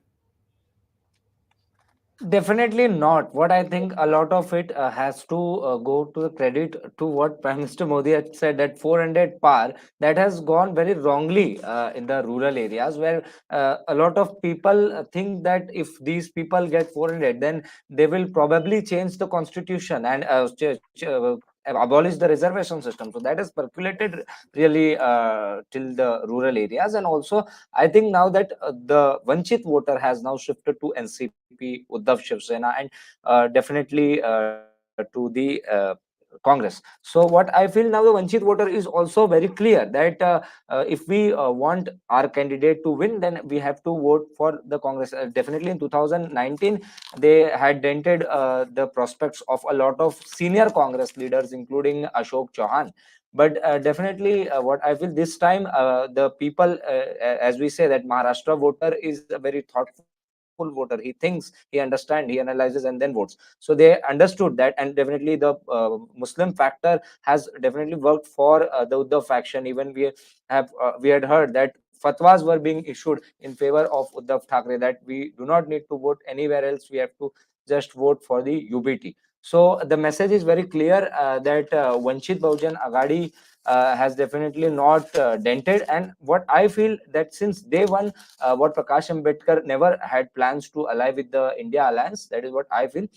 In BMC, or assembly polls, the Uddhav Thackeray faction is still, I think, interested in allying with Vanchit, because Uddhav was the one who brought in Prakash Ambedkar into the MVA fold by first aligning with UBT, and later on what we saw is that Prakash Ambedkar himself said that he can never trust Uddhav Thackeray. So this is something which one has to understand. So Vanchit factor has definitely, just like what in Uttar Pradesh, Mayawati is not relevant, because people know that these are just vote cutter parties. So I don't think that Vanchit could create any kind of dent in this particular. The Kingdom podcast. He's a viewer. He's written a comment saying, how reliable are exit polls? Most media outlets are predicting a third term for Modi. The Kingdom podcast, we will take this, like I said, exit polls are indicative. They are basically a research tool that helps people understand which way the wind is blowing. These are not actual results. These are just indicative surveys that these agencies undertake. They speak to voters after they have cast their votes. Opinion polls are something that when these agencies go out and speak to voters before they cast their vote. Exit polls are something that they do by speaking to voters after their polls have been cast. There are a lot of agencies doing it, and there are a few metrics, I believe, that one could look at in terms of determining which one is reliable. Of course, do not take it as the real result, but the methodology is, as far as that is concerned, the sample size, their overall accuracy over the last few elections is something that you can take into factor to understand what are the larger trends, what are the larger observations that are happening. Of course, exit polls can go horribly wrong. Shashank, at the start of this broadcast, he cited some example as to the instances where exit polls predicted something else, and just 48 hours later, the results turned out to be something else. So whatever numbers you see from whichever agency that we are flashing, the ones you're seeing elsewhere on TV news channels, take it with a pinch of salt. 4th June is when everybody will have their answers, because it's that time when we will see absolute concrete data. Again, Maharashtra, biggest turning point coming up. See voter, we have already taken viewers through this, almost like a comparison. I think Maharashtra is one state where we have all three agencies have put out their forecasts. See voter is projecting a tight contest. Access My India saying its advantage Mahayuti. That is what they are predicting as far as the state of Maharashtra is concerned. There you have it on the screen for you. Sujit, what do you make when we speak of the overall tally, 400 par? You began with a very interesting graph, which we also showed for our viewers. And Ronnie Cherian says, do you think Shashi Tharoor could lose his seat? Yes. I wanted to answer this question. Ronnie, we spoke to experts from Kerala. We spoke to people who are on ground. Today we have only brought in people who have worked on ground, stringers, who have journalists who have worked on ground, so that we can give you a on ground reality. And the thing is, a lot of pollsters say that Shashi Tharoor could lose, but our people on ground say that chances of Shashi is quite minimal. Shashi Tharoor may win, though he may not have a landslide. The chances are that he may win. That's what we were told. So that's your question. In fact, that's one of the key battles to watch out for down south in Kerala. Shashi Tharoor, the sitting MP, the incumbent MP, taking on Union Minister Rajiv Chandrasekhar. This is in the constituency of Thiruvananthapuram, where we are seeing this high-octane battle. The BJP's overall push in the south of India, and Kerala is a place where they are eyeing and hoping to make some concrete inroads, not just in terms of vote share percentage, but in terms of actual number of seats. And like Sujit pointed out, the experts we have been speaking to in the state of Kerala say that at the moment, it doesn't look like it does. The probability of Shashi Tharoor winning Thiruvananthapuram yet another time seems more probable compared to a victory of BJP's Rajiv Chandrasekhar. But let's not rule anything out. This still, we are not making absolute concrete prediction that this is something that will happen. We're just telling you what we are seeing and gathering from our local journalists, political analysts as to which way they see the wind blowing. We have some other numbers. Axis My India has put out for Jammu and Kashmir, 2 for NDA, 3 for the India Alliance out of 5 seats. Now, again, Jammu and Kashmir post the Bharatiya Janata Party's mandate in 2019. One of the big moves really was the abrogation of Article 370. August 5th, 2019 was when we saw that historic move where Article 370 was abrogated. Home Minister rather, Amit Shah made a speech that's much cited now, and he spoke vociferously about how Kashmir was, is, and will always be an integral part of India. Stand by for Uttar Pradesh is what our producer is pinging us. Uttar Pradesh, the biggest state in the country in terms of Lok Sabha seats, 80 seats as far as Uttar Pradesh is concerned. And really, the road to Delhi, Uttar Pradesh plays a critical role in determining who is really winning the larger battle. So I would request our viewers stand by for those figures, because that's going to be quite interesting. 80 seats up for grabs. The SP India, the SP Congress rather, the India Alliance on one side, and the BJP on the other. It's a state where the BJP won the maximum number of seats in 2014. They won more than 70 seats out of 80. In 2019, the tally slightly came down compared to the previous Lok Sabha election, but this time they are banking again on going back 70 plus as far as Uttar Pradesh is concerned. We have the Tripura numbers up for you at the moment. Axis My India, 2 seats in Tripura, and 2 is what the BJP is expected to win. In Manipur, again, these are the smaller states with fairly a few number of seats as far as the Lok Sabha elections are concerned. In Manipur, 1 each, 1 for Congress, 1 for others, is what is being predicted. And if I'm getting the numbers right, Uttar Pradesh first prediction has come out from Chanakya, exit poll, Chanakya News 24. They're predicting 68 plus minus 7 for NDA, not the BJP, NDA. They have another ally, Apna Dal, which in fact, Anupriya Patel, who is the leader of that party, she got a cabinet berth in the cabinet reshuffle. 68 plus minus 7 for NDA, 12 plus minus 6 for the India Alliance. This is Chanakya News 24 exit poll survey for the state of Uttar Pradesh. They are predicting 68 plus minus 7 for NDA. This is again not 70 plus what the BJP was hoping, but this certainly seems to be slightly better than what they got in 2019. So that's one agency that has come up with their predictions for the state of Uttar Pradesh. What we are also picking up is the projected seat share in West Bengal. This is Axis My India. Again, we'll keep shuttling between agencies, different agencies, because there are a lot of numbers trickling in one after the other, and it's slightly difficult for us to bring this to you state by state, compared with all 3 exit poll agencies live as we speak. Of course, we'll have a detailed analysis. We'll also manage to have a poll of polls for you on HW News, sort of bringing you a full roundup of what all the exit polls are saying. But back to Axis My India, West Bengal projected seat share, 26 to 31 is what they are predicting. BJP, another exit poll predicting that the BJP will overtake the Trinamool Congress in the state of West Bengal. 26 to 31 is what they're predicting. Axis My India today is predicting for the Bharatiya Janata Party. 11 to 14 is what is being predicted for the Trinamool Congress. They are down 10 seats. Remember, West Bengal was one state where the BJP made serious inroads and gave a tough fight to the Trinamool Congress. And now, as per Axis My India, we'll have the graphic up for you very shortly.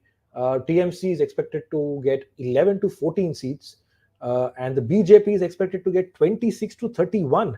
Sujit, quite a number. We most of us were expecting TMC to go down after Sandesh Kali and others. We were expecting, and there was a huge amount of anti-incumbency, no doubt about it. But for Prashant Kishore, I don't think anybody expected BJP to score more than TMC. That was something that only he expected, only he predicted, and I think hats off to him. Like I wrote in my tweet, if he can get the numbers that he predicted, then so I guess I'll have to, if these numbers come true, I'll have to concede the fact that he's a genius sitting in his drawing room. He could get these predictions right. So here you are. If these numbers are right, then this one, then TMC doing better than sorry, BJP doing better than TMC. I just wanted to tell you, just give our viewers an indication of the NDA in Uttar Pradesh. NDA is BJP is fighting on 74 seats. Nishad party is fighting on 1 seat.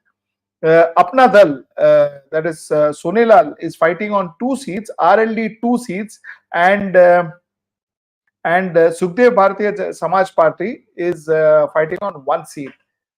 Bharatiya Samaj Party fighting on 1 seat. So that's how the breakup of NDA in Uttar Pradesh. And India in Uttar Pradesh is SP is fighting 62 seats, Congress 17, and AITC is fighting on 1 seat. So that's stands. That's what Uttar Pradesh stands. And 68 means they are Bharatiya Janata Party would be technically, if you look at by these figures, Bharatiya Janata Party would be doing better 5 seats than last year, because last 2019 they had won 63 seats, and they're doing better than what they did last 2019. So that's where I think Uttar Pradesh stands. Yes, right. 80 is again the biggest state in terms of Lok Sabha seats is absolutely the state of Uttar Pradesh. 68 is what is being projected by Chanakya News 24 exit poll. 12 plus minus 6 for the India alliance. Now, Sujit, if we talk about Uttar Pradesh, as far as the opposition is concerned, UP ke ladke, as they tried branding themselves as in 2017 assembly elections, didn't quite work in their favor then. And if these numbers hold, doesn't look like it'll hold.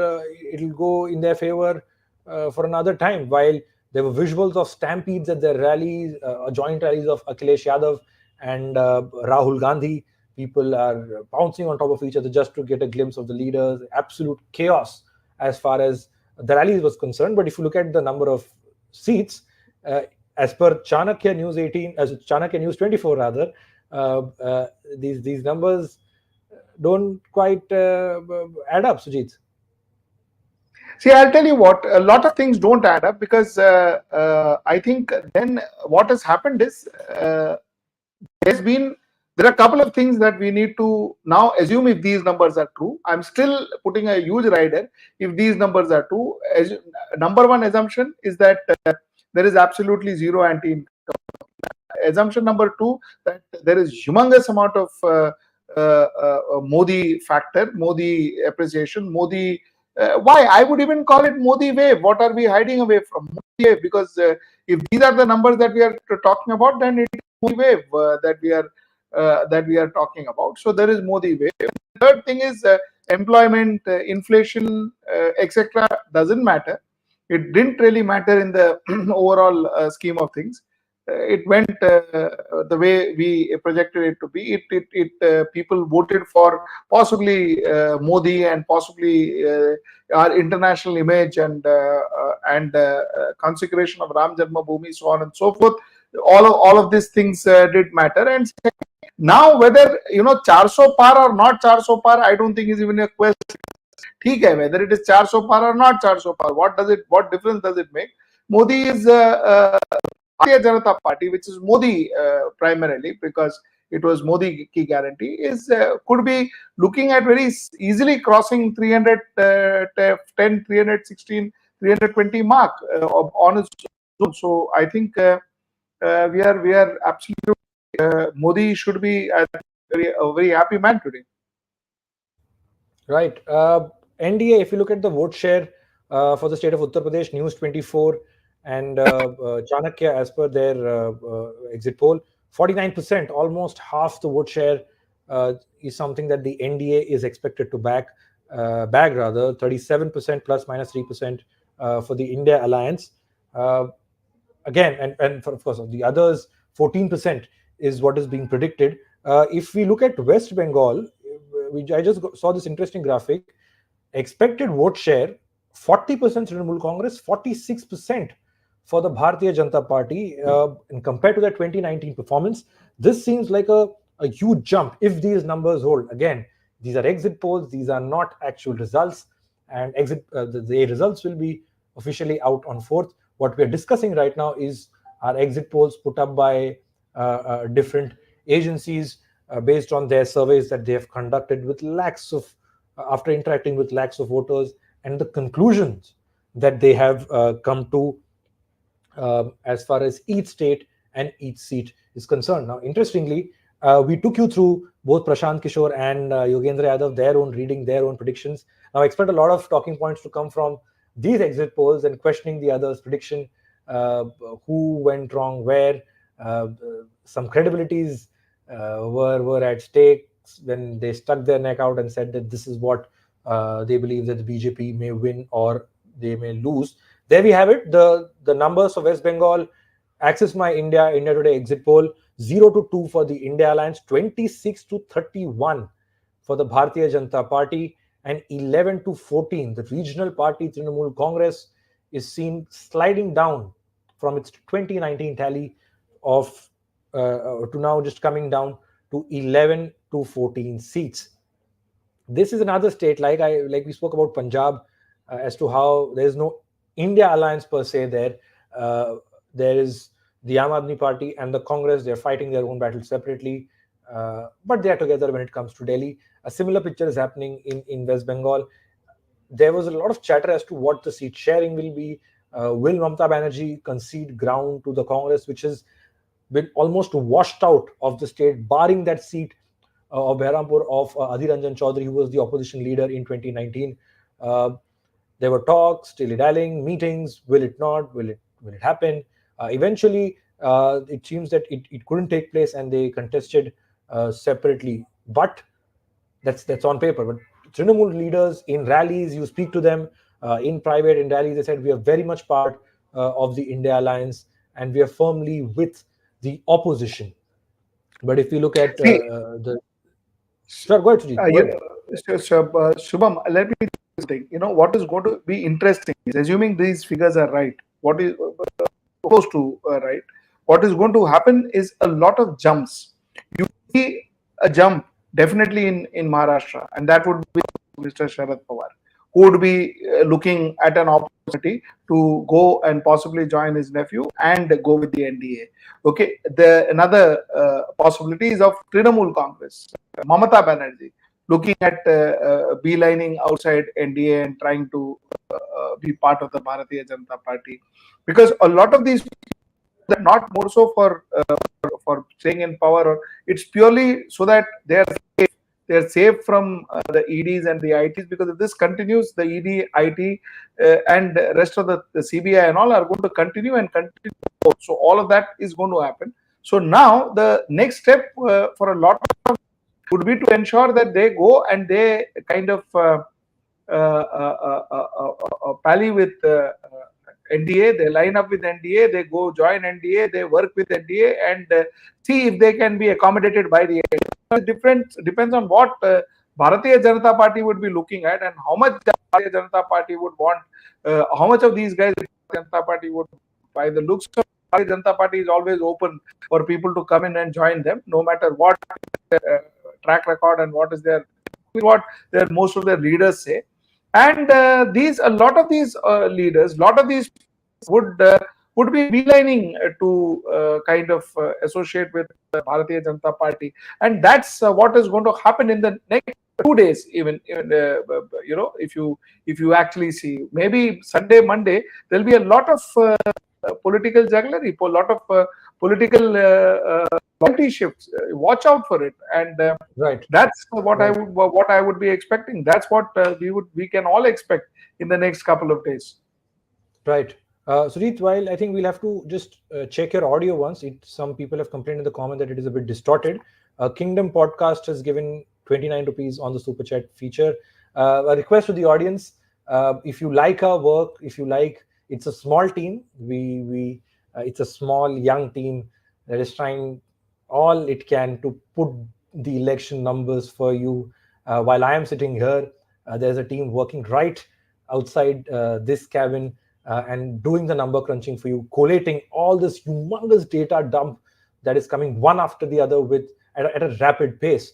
So if you like our work, if you want to support independent journalism, do consider subscribing to HW News English, and of course, use the join button to join. If you really like our work, you would like to help us financially, use the super chat feature, use the join button to enroll in our membership program. That out of the way, we have another number coming up.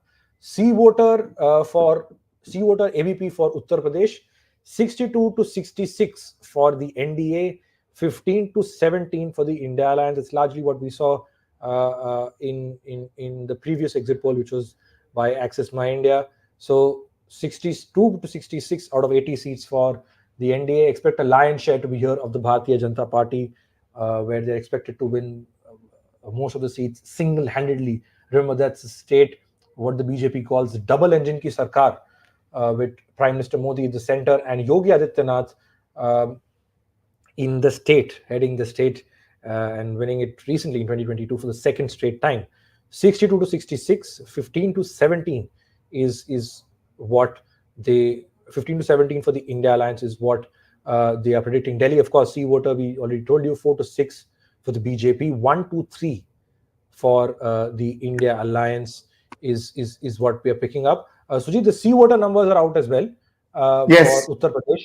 Out of 80, Am I audible? Absolutely. This is much better. Excellent. This is much better. Excellent. Yeah. C voter is saying out of 80 seats, 62 to 66 for NDA and 15 to 17 for the opposition India Alliance, which is largely the Samajwadi Party and the Congress. The BSP is nowhere in the picture in this tally as we see right now in the C voter AVP survey that we are picking up. So 2 exit polls, Sujit, Shashank, Sujit, both of you can take whoever wants to go first. Largely the same trends. The same advantage trend, NDA big time. Few, advantage NDA, few seats here and there. In fact, C voters talk about NDA getting more or less last time, and India Alliance winning around 15 to 17. Nothing different here, except for maybe a couple of in there. But otherwise, broadly, the is that Uttar Pradesh is definitely NDA, and with all the talks about Uttar Pradesh, there being a split between Yogi and Modi, and there's been issues with RSS and Modi and all of that. I think all of that is put to rest. If right, let me continuously make this statement. If these numbers are right, rider very it is if these are right, then all of that put to rest. Absolutely. Suri, I think we've sort of distortion in your audio once again. We'll try and figure out what the issue is. Telangana numbers have been put out by Access My India. They're saying 11 to 12 seats for the NDA in Telangana, and just 4 to 6 seats for the India Alliance. This is what is being predicted by Access My India. 17 seats is what Telangana sends to the Lok Sabha. 11 to 12 is what is being predicted for the NDA, and 4 to 6 for the India Alliance. If you look at vote share, Access My India Today predicts 43% vote share for the NDA. That is 24% more than what they got last time. 39% for the India Alliance, which is up 10%.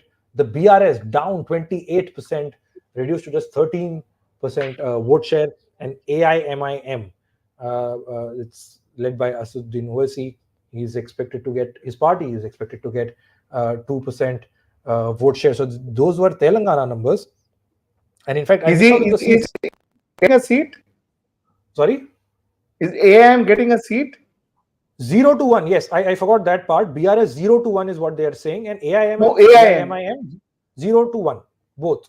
Achha, BRS and okay, AIMM 0 to 1. okay. BRS has taken a So- big hit, 9 seats down, and out of those 9 seats, instead of that, 7. The NDA has gained 7, and the India Alliance has gained 2 seats. Now, Telangana is another state where the BJP was really eyeing, like we spoke about Tamil Nadu, like we spoke about Kerala, like we spoke about West Bengal. Telangana was another state that the BJP was really eyeing, putting its might together to ensure that they make tangible gains. With the target of 400 par, it became imperative almost for the party to make inroads, win seats in the states that they haven't been able to do so in 2019 when they won 300 seats, and they swept some of the Hindi heartland state, but couldn't make the full inroads that they were planning to, or that they thought they could make. So that is Telangana for you. 17 seats, again, a state where the BJP is expected to get a big jump. There we have it on the screen. See voter Telangana. This is ABP News See voter survey. They're saying 7 to 9 each for the Congress and the BJP. 0 is what they are predicting for the BRS, and 7 to 9. So Access My India is predicting 11 to 12. Advantage BJP is what Access My India is saying. See voter is projecting it to be a neck-to-neck contest between the Bharatiya Janata Party and the Congress Party. So those are the numbers we have for you at the moment. We'll try and I would ask the production team if we have any total tally at the moment, just to sort of assess where we are right now nationally. 543 seats. The Access My India numbers, I have it on my screen right now. 414 seats done. NDA is expected to get 253 to 284. Now, 284 is, of course, above the majority mark. 272 is the magic figure.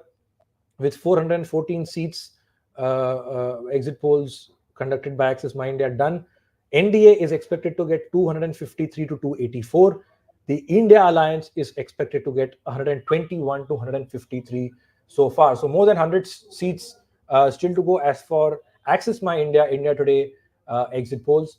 And we'll see what are the numbers for the other polling agencies and what the national picture looks like. One common observation, Sujit, I just made in the states where the BJP was really trying hard to make inroads and add as many seats as they can, the jump has been steep. It's not just been 1 or 2 seats here and there. You look at Bengal, you look at Telangana, Access My India numbers. They say that it looks like that the jump that the BJP is expected to make will be much steeper than what many would have predicted. See, as far as Tamil is concerned, one still needs to figure out what is the kind of jump that they would do in Tamil Nadu and what is the kind of numbers they would get in Tamil Nadu. I'm still quite unsure whether they will mark in Tamil Nadu. That's number one. Number two is again whether they will make a mark in Kerala. I'm kind of sure that they will not. So that's where is Kerala and Tamil Nadu stand. But anyway, we are talking about 2 and 3, so no big deal. But all this, as far as Telangana is concerned, it's a beautiful for Bharatiya Janata Party. There is no debate about it. There's a beautiful. That's fabulous. But one has to see whether a place where Revant Reddy was kind of dominating. Revant Reddy was getting action amongst people. Revant Reddy's rallies were going full house, so on and so forth. Revant Reddy, the new hero in town. In that particular state, what went wrong? That's something that's really going to be interesting to note, which I think we should look at.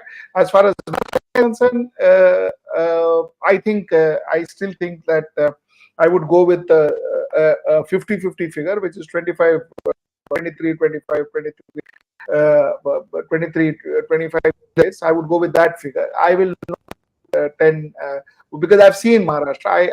I certainly doubt that it will be something like 10 and 30 and all of that. I think it will be something more equal kind of a thing. So that's where Maharashtra stands. What's up? Gujarat, of course, surprise me. There is no question about it. Rajasthan doesn't surprise me because that's what we all, at least whatever little thing my prediction, though it was not, there's nothing I've never spoken about it and not this thing, but yeah, I mean, nor have I done any on-ground research there. But all the same, whatever little I understood from speaking to a lot of people in my 9 p.m. live, I realized that Rajasthan, Congress would get 3-4, which means that they would BJP would lose 3, 4, 5 seats from last time.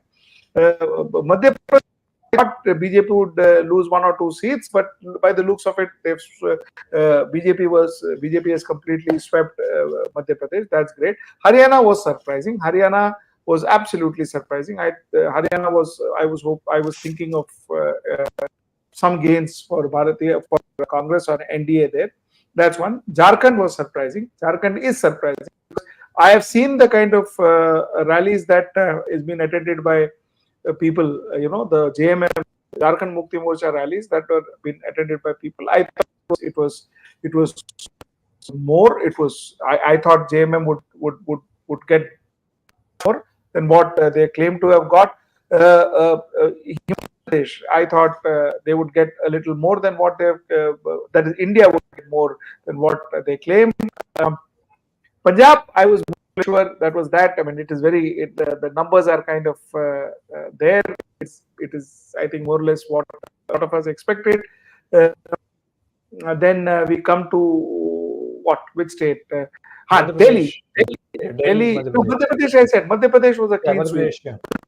See, Madhya Pradesh, 1 or 2 seats that Congress may get, but then that's okay. Madhya Pradesh, I think, clearly Kamalnath failed. There we have it, Sujit. The exit poll final tally of C voter ABP NDA 353 to 383, and India Alliance at 152 to 182, others 4 to 12. So not quite 400 par, but definitely 350 par if one has to look at the National Democratic Alliance led by the Bharatiya Janata Party. C voter ABP is predicting 353 seats for the NDA, and which is in fact around the same ballpark figure that they won collectively. The National Democratic Alliance won collectively in 2019. 353, that's the lower limit they're setting this time, and 383 is what they are looking at. This is C voter. Let's have a look at Access My India. This is 414 seats done so far. Access My India Today. BJP 253 to 284, Congress 121 to 153, and others 7 to 16.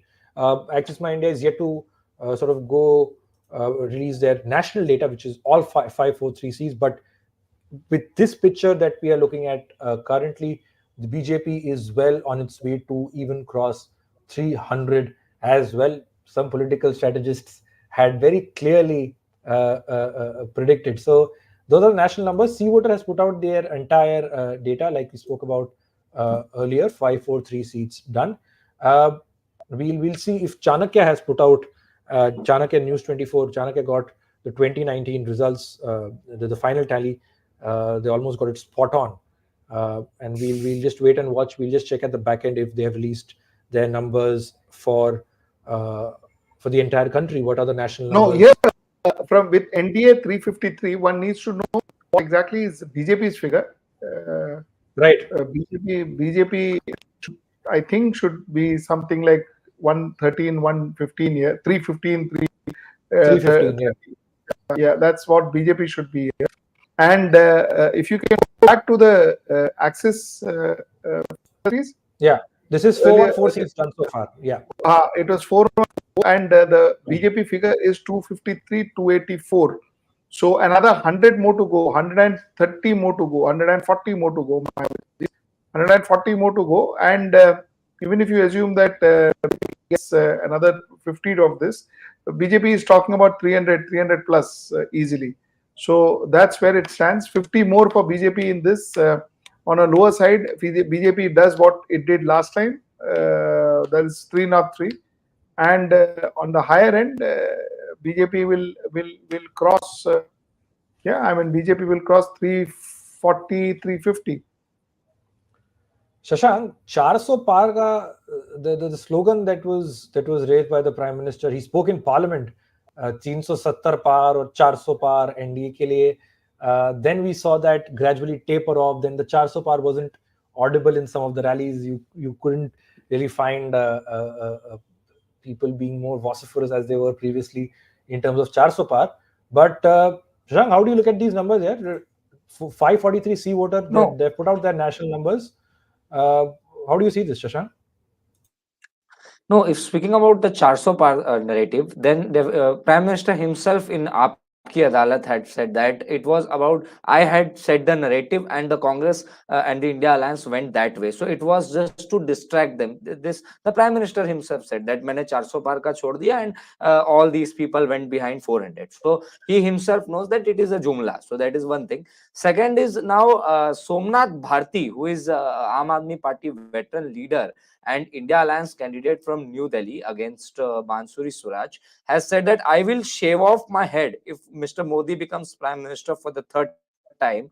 Mark my words, all exit polls will be proven wrong on 4th June and Modi ji will not become the Prime Minister for the third time. In Delhi, all 7 seats will go to India Alliance. Fear of Mr. Modi does not allow exit polls to show him lose. Hence, we all need to wait for actual results scheduled to be delivered on June 4th. People have voted very heavily against BJP. So definitely the India Alliance is still confident that the things would go in their way. There is a meeting which is underway. So I think as you guys rightly said that these are just exit poll numbers. We need to wait for 48 more hours to get the real Chanakya is showing. Chanakya has done 400 par. Yes, Chanakya News 24 has done 400 par, 400 plus minus 15. India Alliance collectively reduced to about 107 seats if these exit poll numbers are to go by. So one says 350 to 383. The other says 400 par, lock, stock, barrel. Chanakya News 24 is what they are predicting. We have audience, of course, comments coming in. Ignatius Jayajyoti says India Alliance will win 350 seats. The exit polls don't quite match this, but of course, the health warning remains the same. Like we've been repeating multiple times in this broadcast, is that exit poll numbers are only indicative. You can see that small asterisk marks in italics in our graphics as well. Surveys are purely indicative. They aren't actual results. So now whether the India Alliance does 350 or whether the BJP ends up doing 400 par like Chanakya is showing, we'll have to wait for 48 more hours.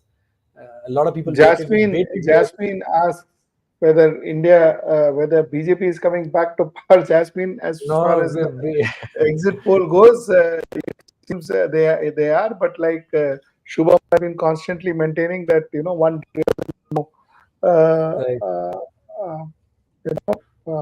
whether it does, one doesn't really know.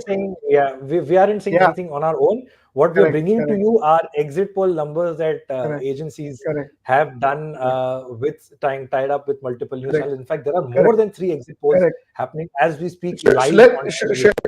Let's take some trolls also. Let's have some fun. Let's take some trolls also. HW, sorry, where it's gone. Yes. They say HW propaganda interviews worked in favor of BJP than. My God, this is amazing because I'm so happy I'm getting so much credit. My interviews are making a difference to national elections. So then I'm deeply grateful. So Praveen, in fact, apart from trolling me, I think he also has a lot. So I really don't know whether it is criticizing or actually praise that he is flowered on us. There's another interesting question. This was the troll we spoke about. If we look at a more serious question, here it is on the screen. This is Peace Be With You. That's the username. He's saying, forget all the exit polls and poll pundits. If one has to believe that jobs and inflation are no longer an election issue, then what is the use of having a multi-party democracy? Now, jobs, Sujit, before you come in, jobs and inflation, in fact, we had done, Sujit had done an editorial on I've only done editorials. 99% of editorials that we have done, and only on jobs, only on democracy, only on constitution, only on judiciary. I have not done any prediction. I have not gone for any, none of us. In fact, as a channel, we did. Of course, we got guests who spoke, guests speak. I even called Prashant Kishore to come and speak to us. He didn't. That was a choice he made. Yadav came, he spoke. That was a choice. Mr.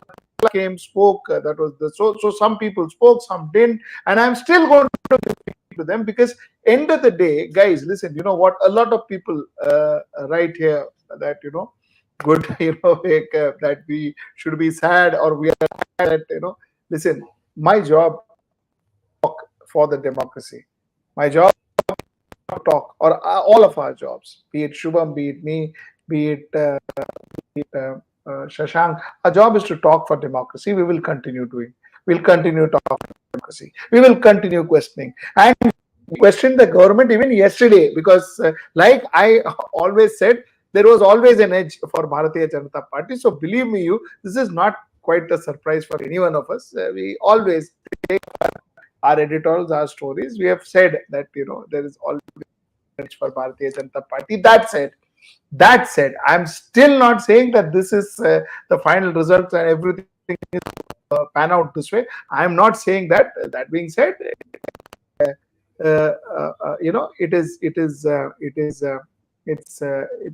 we always thought that for Bharatiya Party, and we have been trolled for that also. We've been trolled that we say Bharatiya Janata Party. That being said, people writing, there's another gentleman who just wrote that India alliance in jail soon. You see, I want to tell this gentleman, if you are going to pick up oppositions and put bars, who's going to lose? You are going to lose. It is your loss because it's the loss of democracy. If this person even is real, I guess if he's a troll, then I don't know. Maybe but all the same, this is for something that we need to talk to our audience. You see, the fact is, if you're going to pick up opposition, pick up every and put them behind bars and send ITs after them, this is not going to take us anywhere. And if that you think that is the way you're going to develop, that is the way you're going to become a great democracy, I'm sorry, that's not the way it's going to work. I promise you, it's not the way it's going to work. Let that be, and let not do that kind of a mindset where we say who talks against your favorite government or your favorite, you pick them up and put them behind. It is not going to help. Today it will be you. So be careful of that. In fact, the previous user spoke about jobs, inflation. We did an extensive report on the CSDS. My apologies, CSDS. That was their pre-poll survey in terms of what the issues are really when it comes to the Indian voter. What is it that they're thinking? And the biggest issues were unemployment and inflation. Those are the two big issues that people said that really mattered to them. And in fact, I have a copy of the entire CSDS survey here with me. It has fascinating data points. And now to correlate it with the data points that will come out today, of course, and the 4th of June, which will be the most important, the results themselves, to sort of correlate it, to correlate it and see how things have really panned out. Have voters really voted on jobs and inflation, or are they of the opinion that, well, jobs, the lack of it is an issue, inflation is an issue, but we will end up voting for Prime Minister Modi. Now, it'll be interesting to note that if that's the logic that sort of springs up once the results are out on the 4th of June. We have Ronak saying, Sujit sir, I am your regular viewer. I knew since 2022 that the BJP is going to come back in 2024 because it's technically not possible for any opposition to take down a party that has got 303 seats. Sujit, I want to add to this, and I want to ask you this.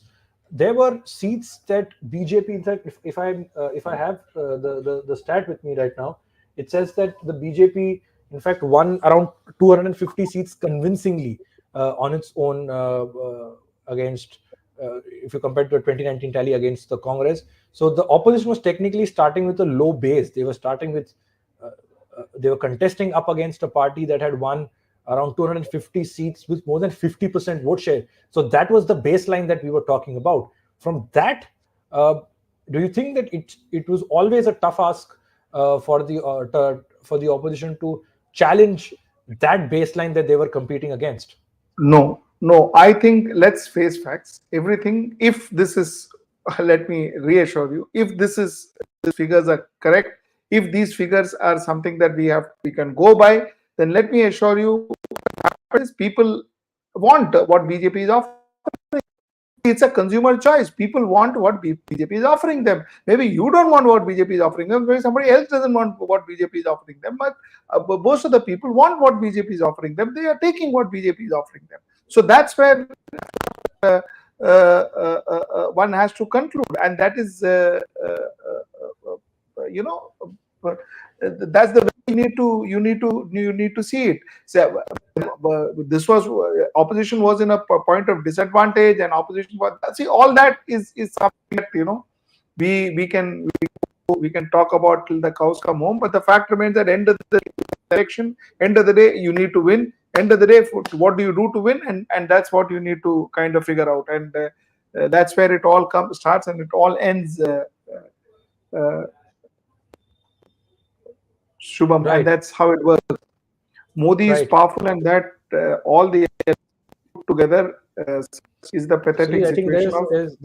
there's some audio disturbance at your end. Another user has Okay. pointed out again. Okay. That there is an audio issue that they are facing. We'll Okay, try sorry. and rectify that. But I think that's the large number. That's largely, rather, my apologies. That's largely what Sujit is pointing at. That if people want to pick Modi, they will pick Modi, come what may. And, Or if the proposition that they want to pick as a choice, they would pick that proposition as a choice. It's as simple as that. Winning and losing is the proposition you keep in front of your voters. If your proposition is better than the others, no matter what how your base is and what your base is not, you win. That's how it works. Ronak B is saying India Alliance did not take leaders like Mayawati, Owaisi, Pappu Yadav, Chandrasekhar Rao, and Prakash Ambedkar, AIADMK, and a few others. This is going to lead to vote bifurcation and benefit the Bharatiya Janata Party. Of course, the alliance has been sort of a big talking point in terms of which are the parties that are with the India Alliance officially, and which are the parties that aren't. And those that are not that are not with the India bloc, whether that will later come and haunt the alliance in terms of vote share percent, in terms of seats themselves, as to if they managed to get those alliance partners, maybe their seat tally could have been better to show. We'll get all the answers, all the final answers. There's one more question I want to take, Shubham, where yes.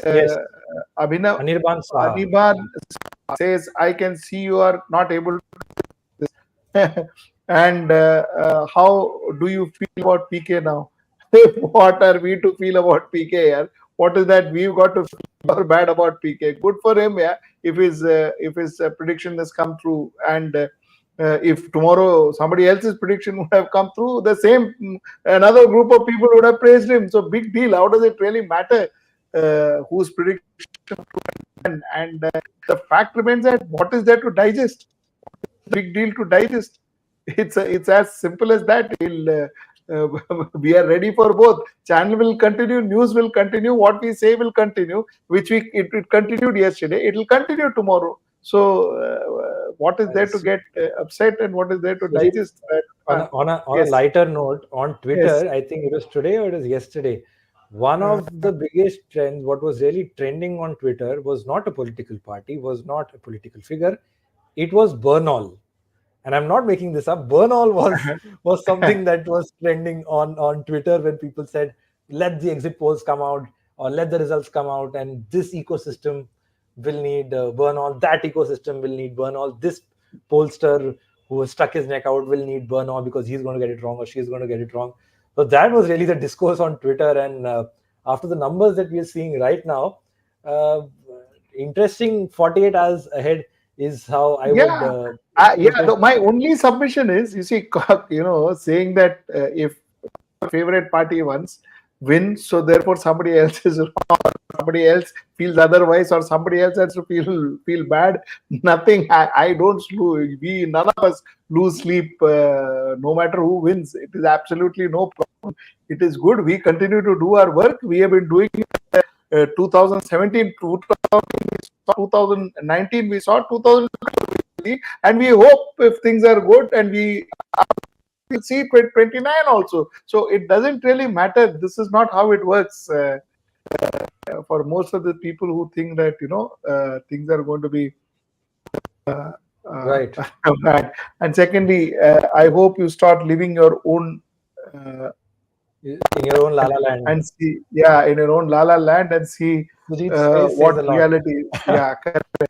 So yeah, we have a lot of face readers, and we have a lot of predictors and all of that. So good, there is no Rara land. I have not made any prediction.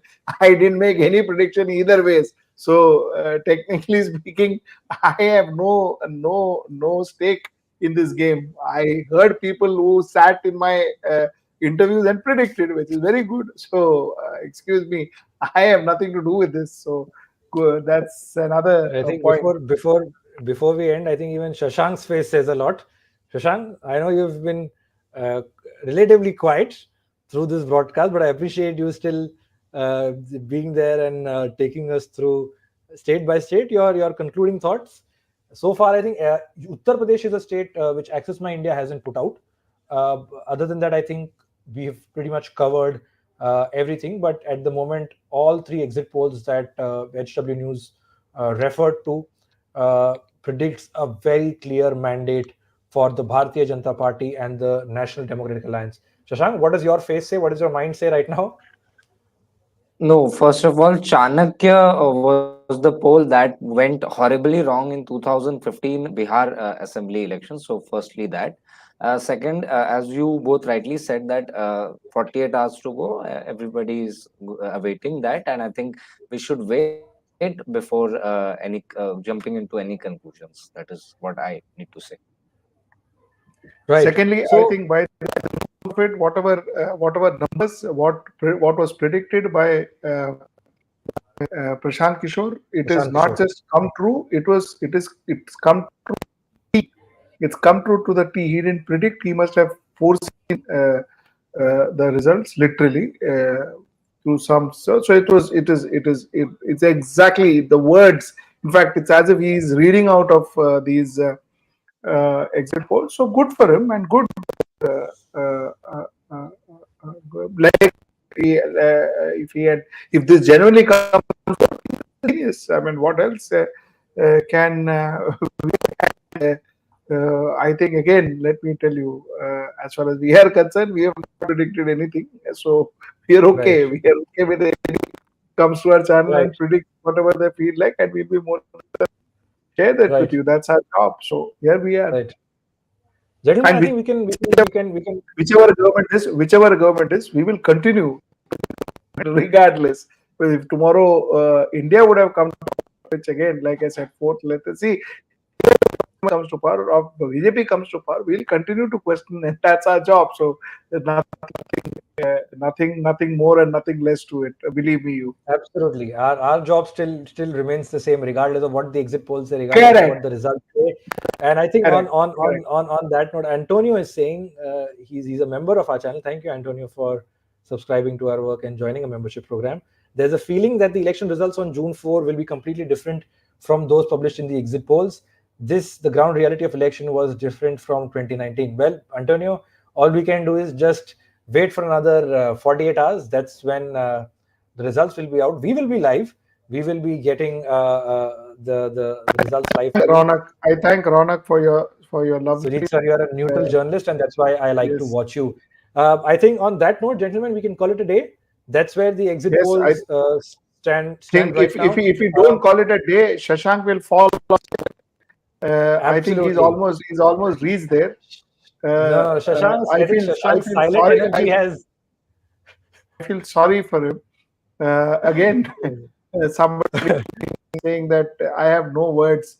I have lots of words. The only reason why we are restraining our words is because Baba, we are, it has been quite a while, so we have been tired. So therefore, we are restricting our words. Otherwise, we no loss of words or more of words and all that.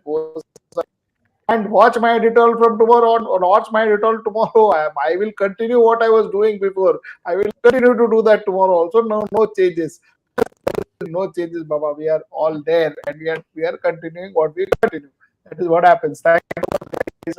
Absolutely. But On that note, superb. You've led us from the front, and what. Thank you. And, so much. Shashank was awake. Shashank Nair. Yes, Shashank was awake, and he was there. His silent energy kept me going for this 3.5 hour broadcast. Thank you so much, gentlemen, for joining. To our audience, thank you so much for tuning into this live stream. We tried to bring you as many numbers as we could. This has been quite a fast-paced evening as far as the landscape of Indian politics is concerned. But things don't end here. 48 hours to go for the results. While some, especially the BJP supporters, will be up celebrating, the India Alliance will hope that the picture changes on the 4th of June. We'll find that in almost 48 hours from now. It's around 10 p.m. on the 1st of June. 4th June is when the results will be out. We'll be live getting that for you here on HW News. And Anirban Saha says, Mr. Nair, I followed you like I followed Mr. Ravish Kumar. What I find disturbing is that only few journalists who kept the hope of journalism alive in India are now in mode of retaliation. So, of course, a lot of comments. You have your say. If in fact, I would request the audience to use the comment feature to tell us. There is. I just wanted to make one point here. I wanted to answer Anirban. So sweet of him to have written this, and so sweet of him to have followed us. See, I'll tell you what, Anirban. Look, as far as we are concerned, as our journalism is concerned, a lot of us. I speak for myself, but I speak for myself. But I want to believe a lot of us. See, we do our work, and we believe our work is to ensure that we talk, we identify, and we bring in front of you the problems that we see in the working of a government. We will do it if it is BJP, we will do it if it is NCP, we will do it whether it is India Alliance, whether we will do it whether it's AAP, we will do it whether it's whichever government, we will do it. Okay, we have spoken about. I have got people who have unfollowed me from TMC in my Twitter and all that. We have spoken about every political party. Okay, and if you see the same comments, you will find a lot of people calling me a Modi Bhakt, in fact, or a Godi media. That also happens. But I'm happy. Good. Let people feel whatever they feel. That's good. My job is to ensure I bring in front of you problems. And I am not going to talk about any prediction. I do not talk about prediction. I talk about economy. I talk about healthcare. I talk about unemployment. I talk about inflation. This is what I get in front of you. My editorials, this is what I focus on. And I will continue to focus on. Who wins, who lose, good. That will go on. That's part of the democratic process, and let that go on. That's where I start, where I end. So nothing more than that. Nothing more than that. Nothing more, nothing less. Sorry, Antonio, my audio is not very visible. Yes. Yeah, there's a problem. But there's some glitch. Yeah. But I think yes, we will wind up on that note. Thank you so much to all our viewers for tuning in. Thank you, Sujit, for being there with your analysis. We'll be, like I said, we'll be live bringing you the results on the morning of 4th June. Like I said, a lot of talking points have come up today as far as the exit polls are concerned. Every state, almost every seat has a story in itself, and that really defines how Indian politics, Indian elections work. At the moment, exit polls predict a clean sweep or a thumping majority for the Bharatiya Janata Party and the National Democratic Alliance. We got you 3 exit poll agencies that have put their forecast, and we'll try and get you what the other exit polls have to say, what are the big hits, misses, and what are really the thing to watch out for when we look at the results on the 4th of June. For that, stay subscribed to HW News English, press the join button, and of course, support independent journalism and small media houses like ours. And yes, on that note, this is Shubham Chauhan signing off. We will see you on the 4th of June. Thank you so much for watching. Good night.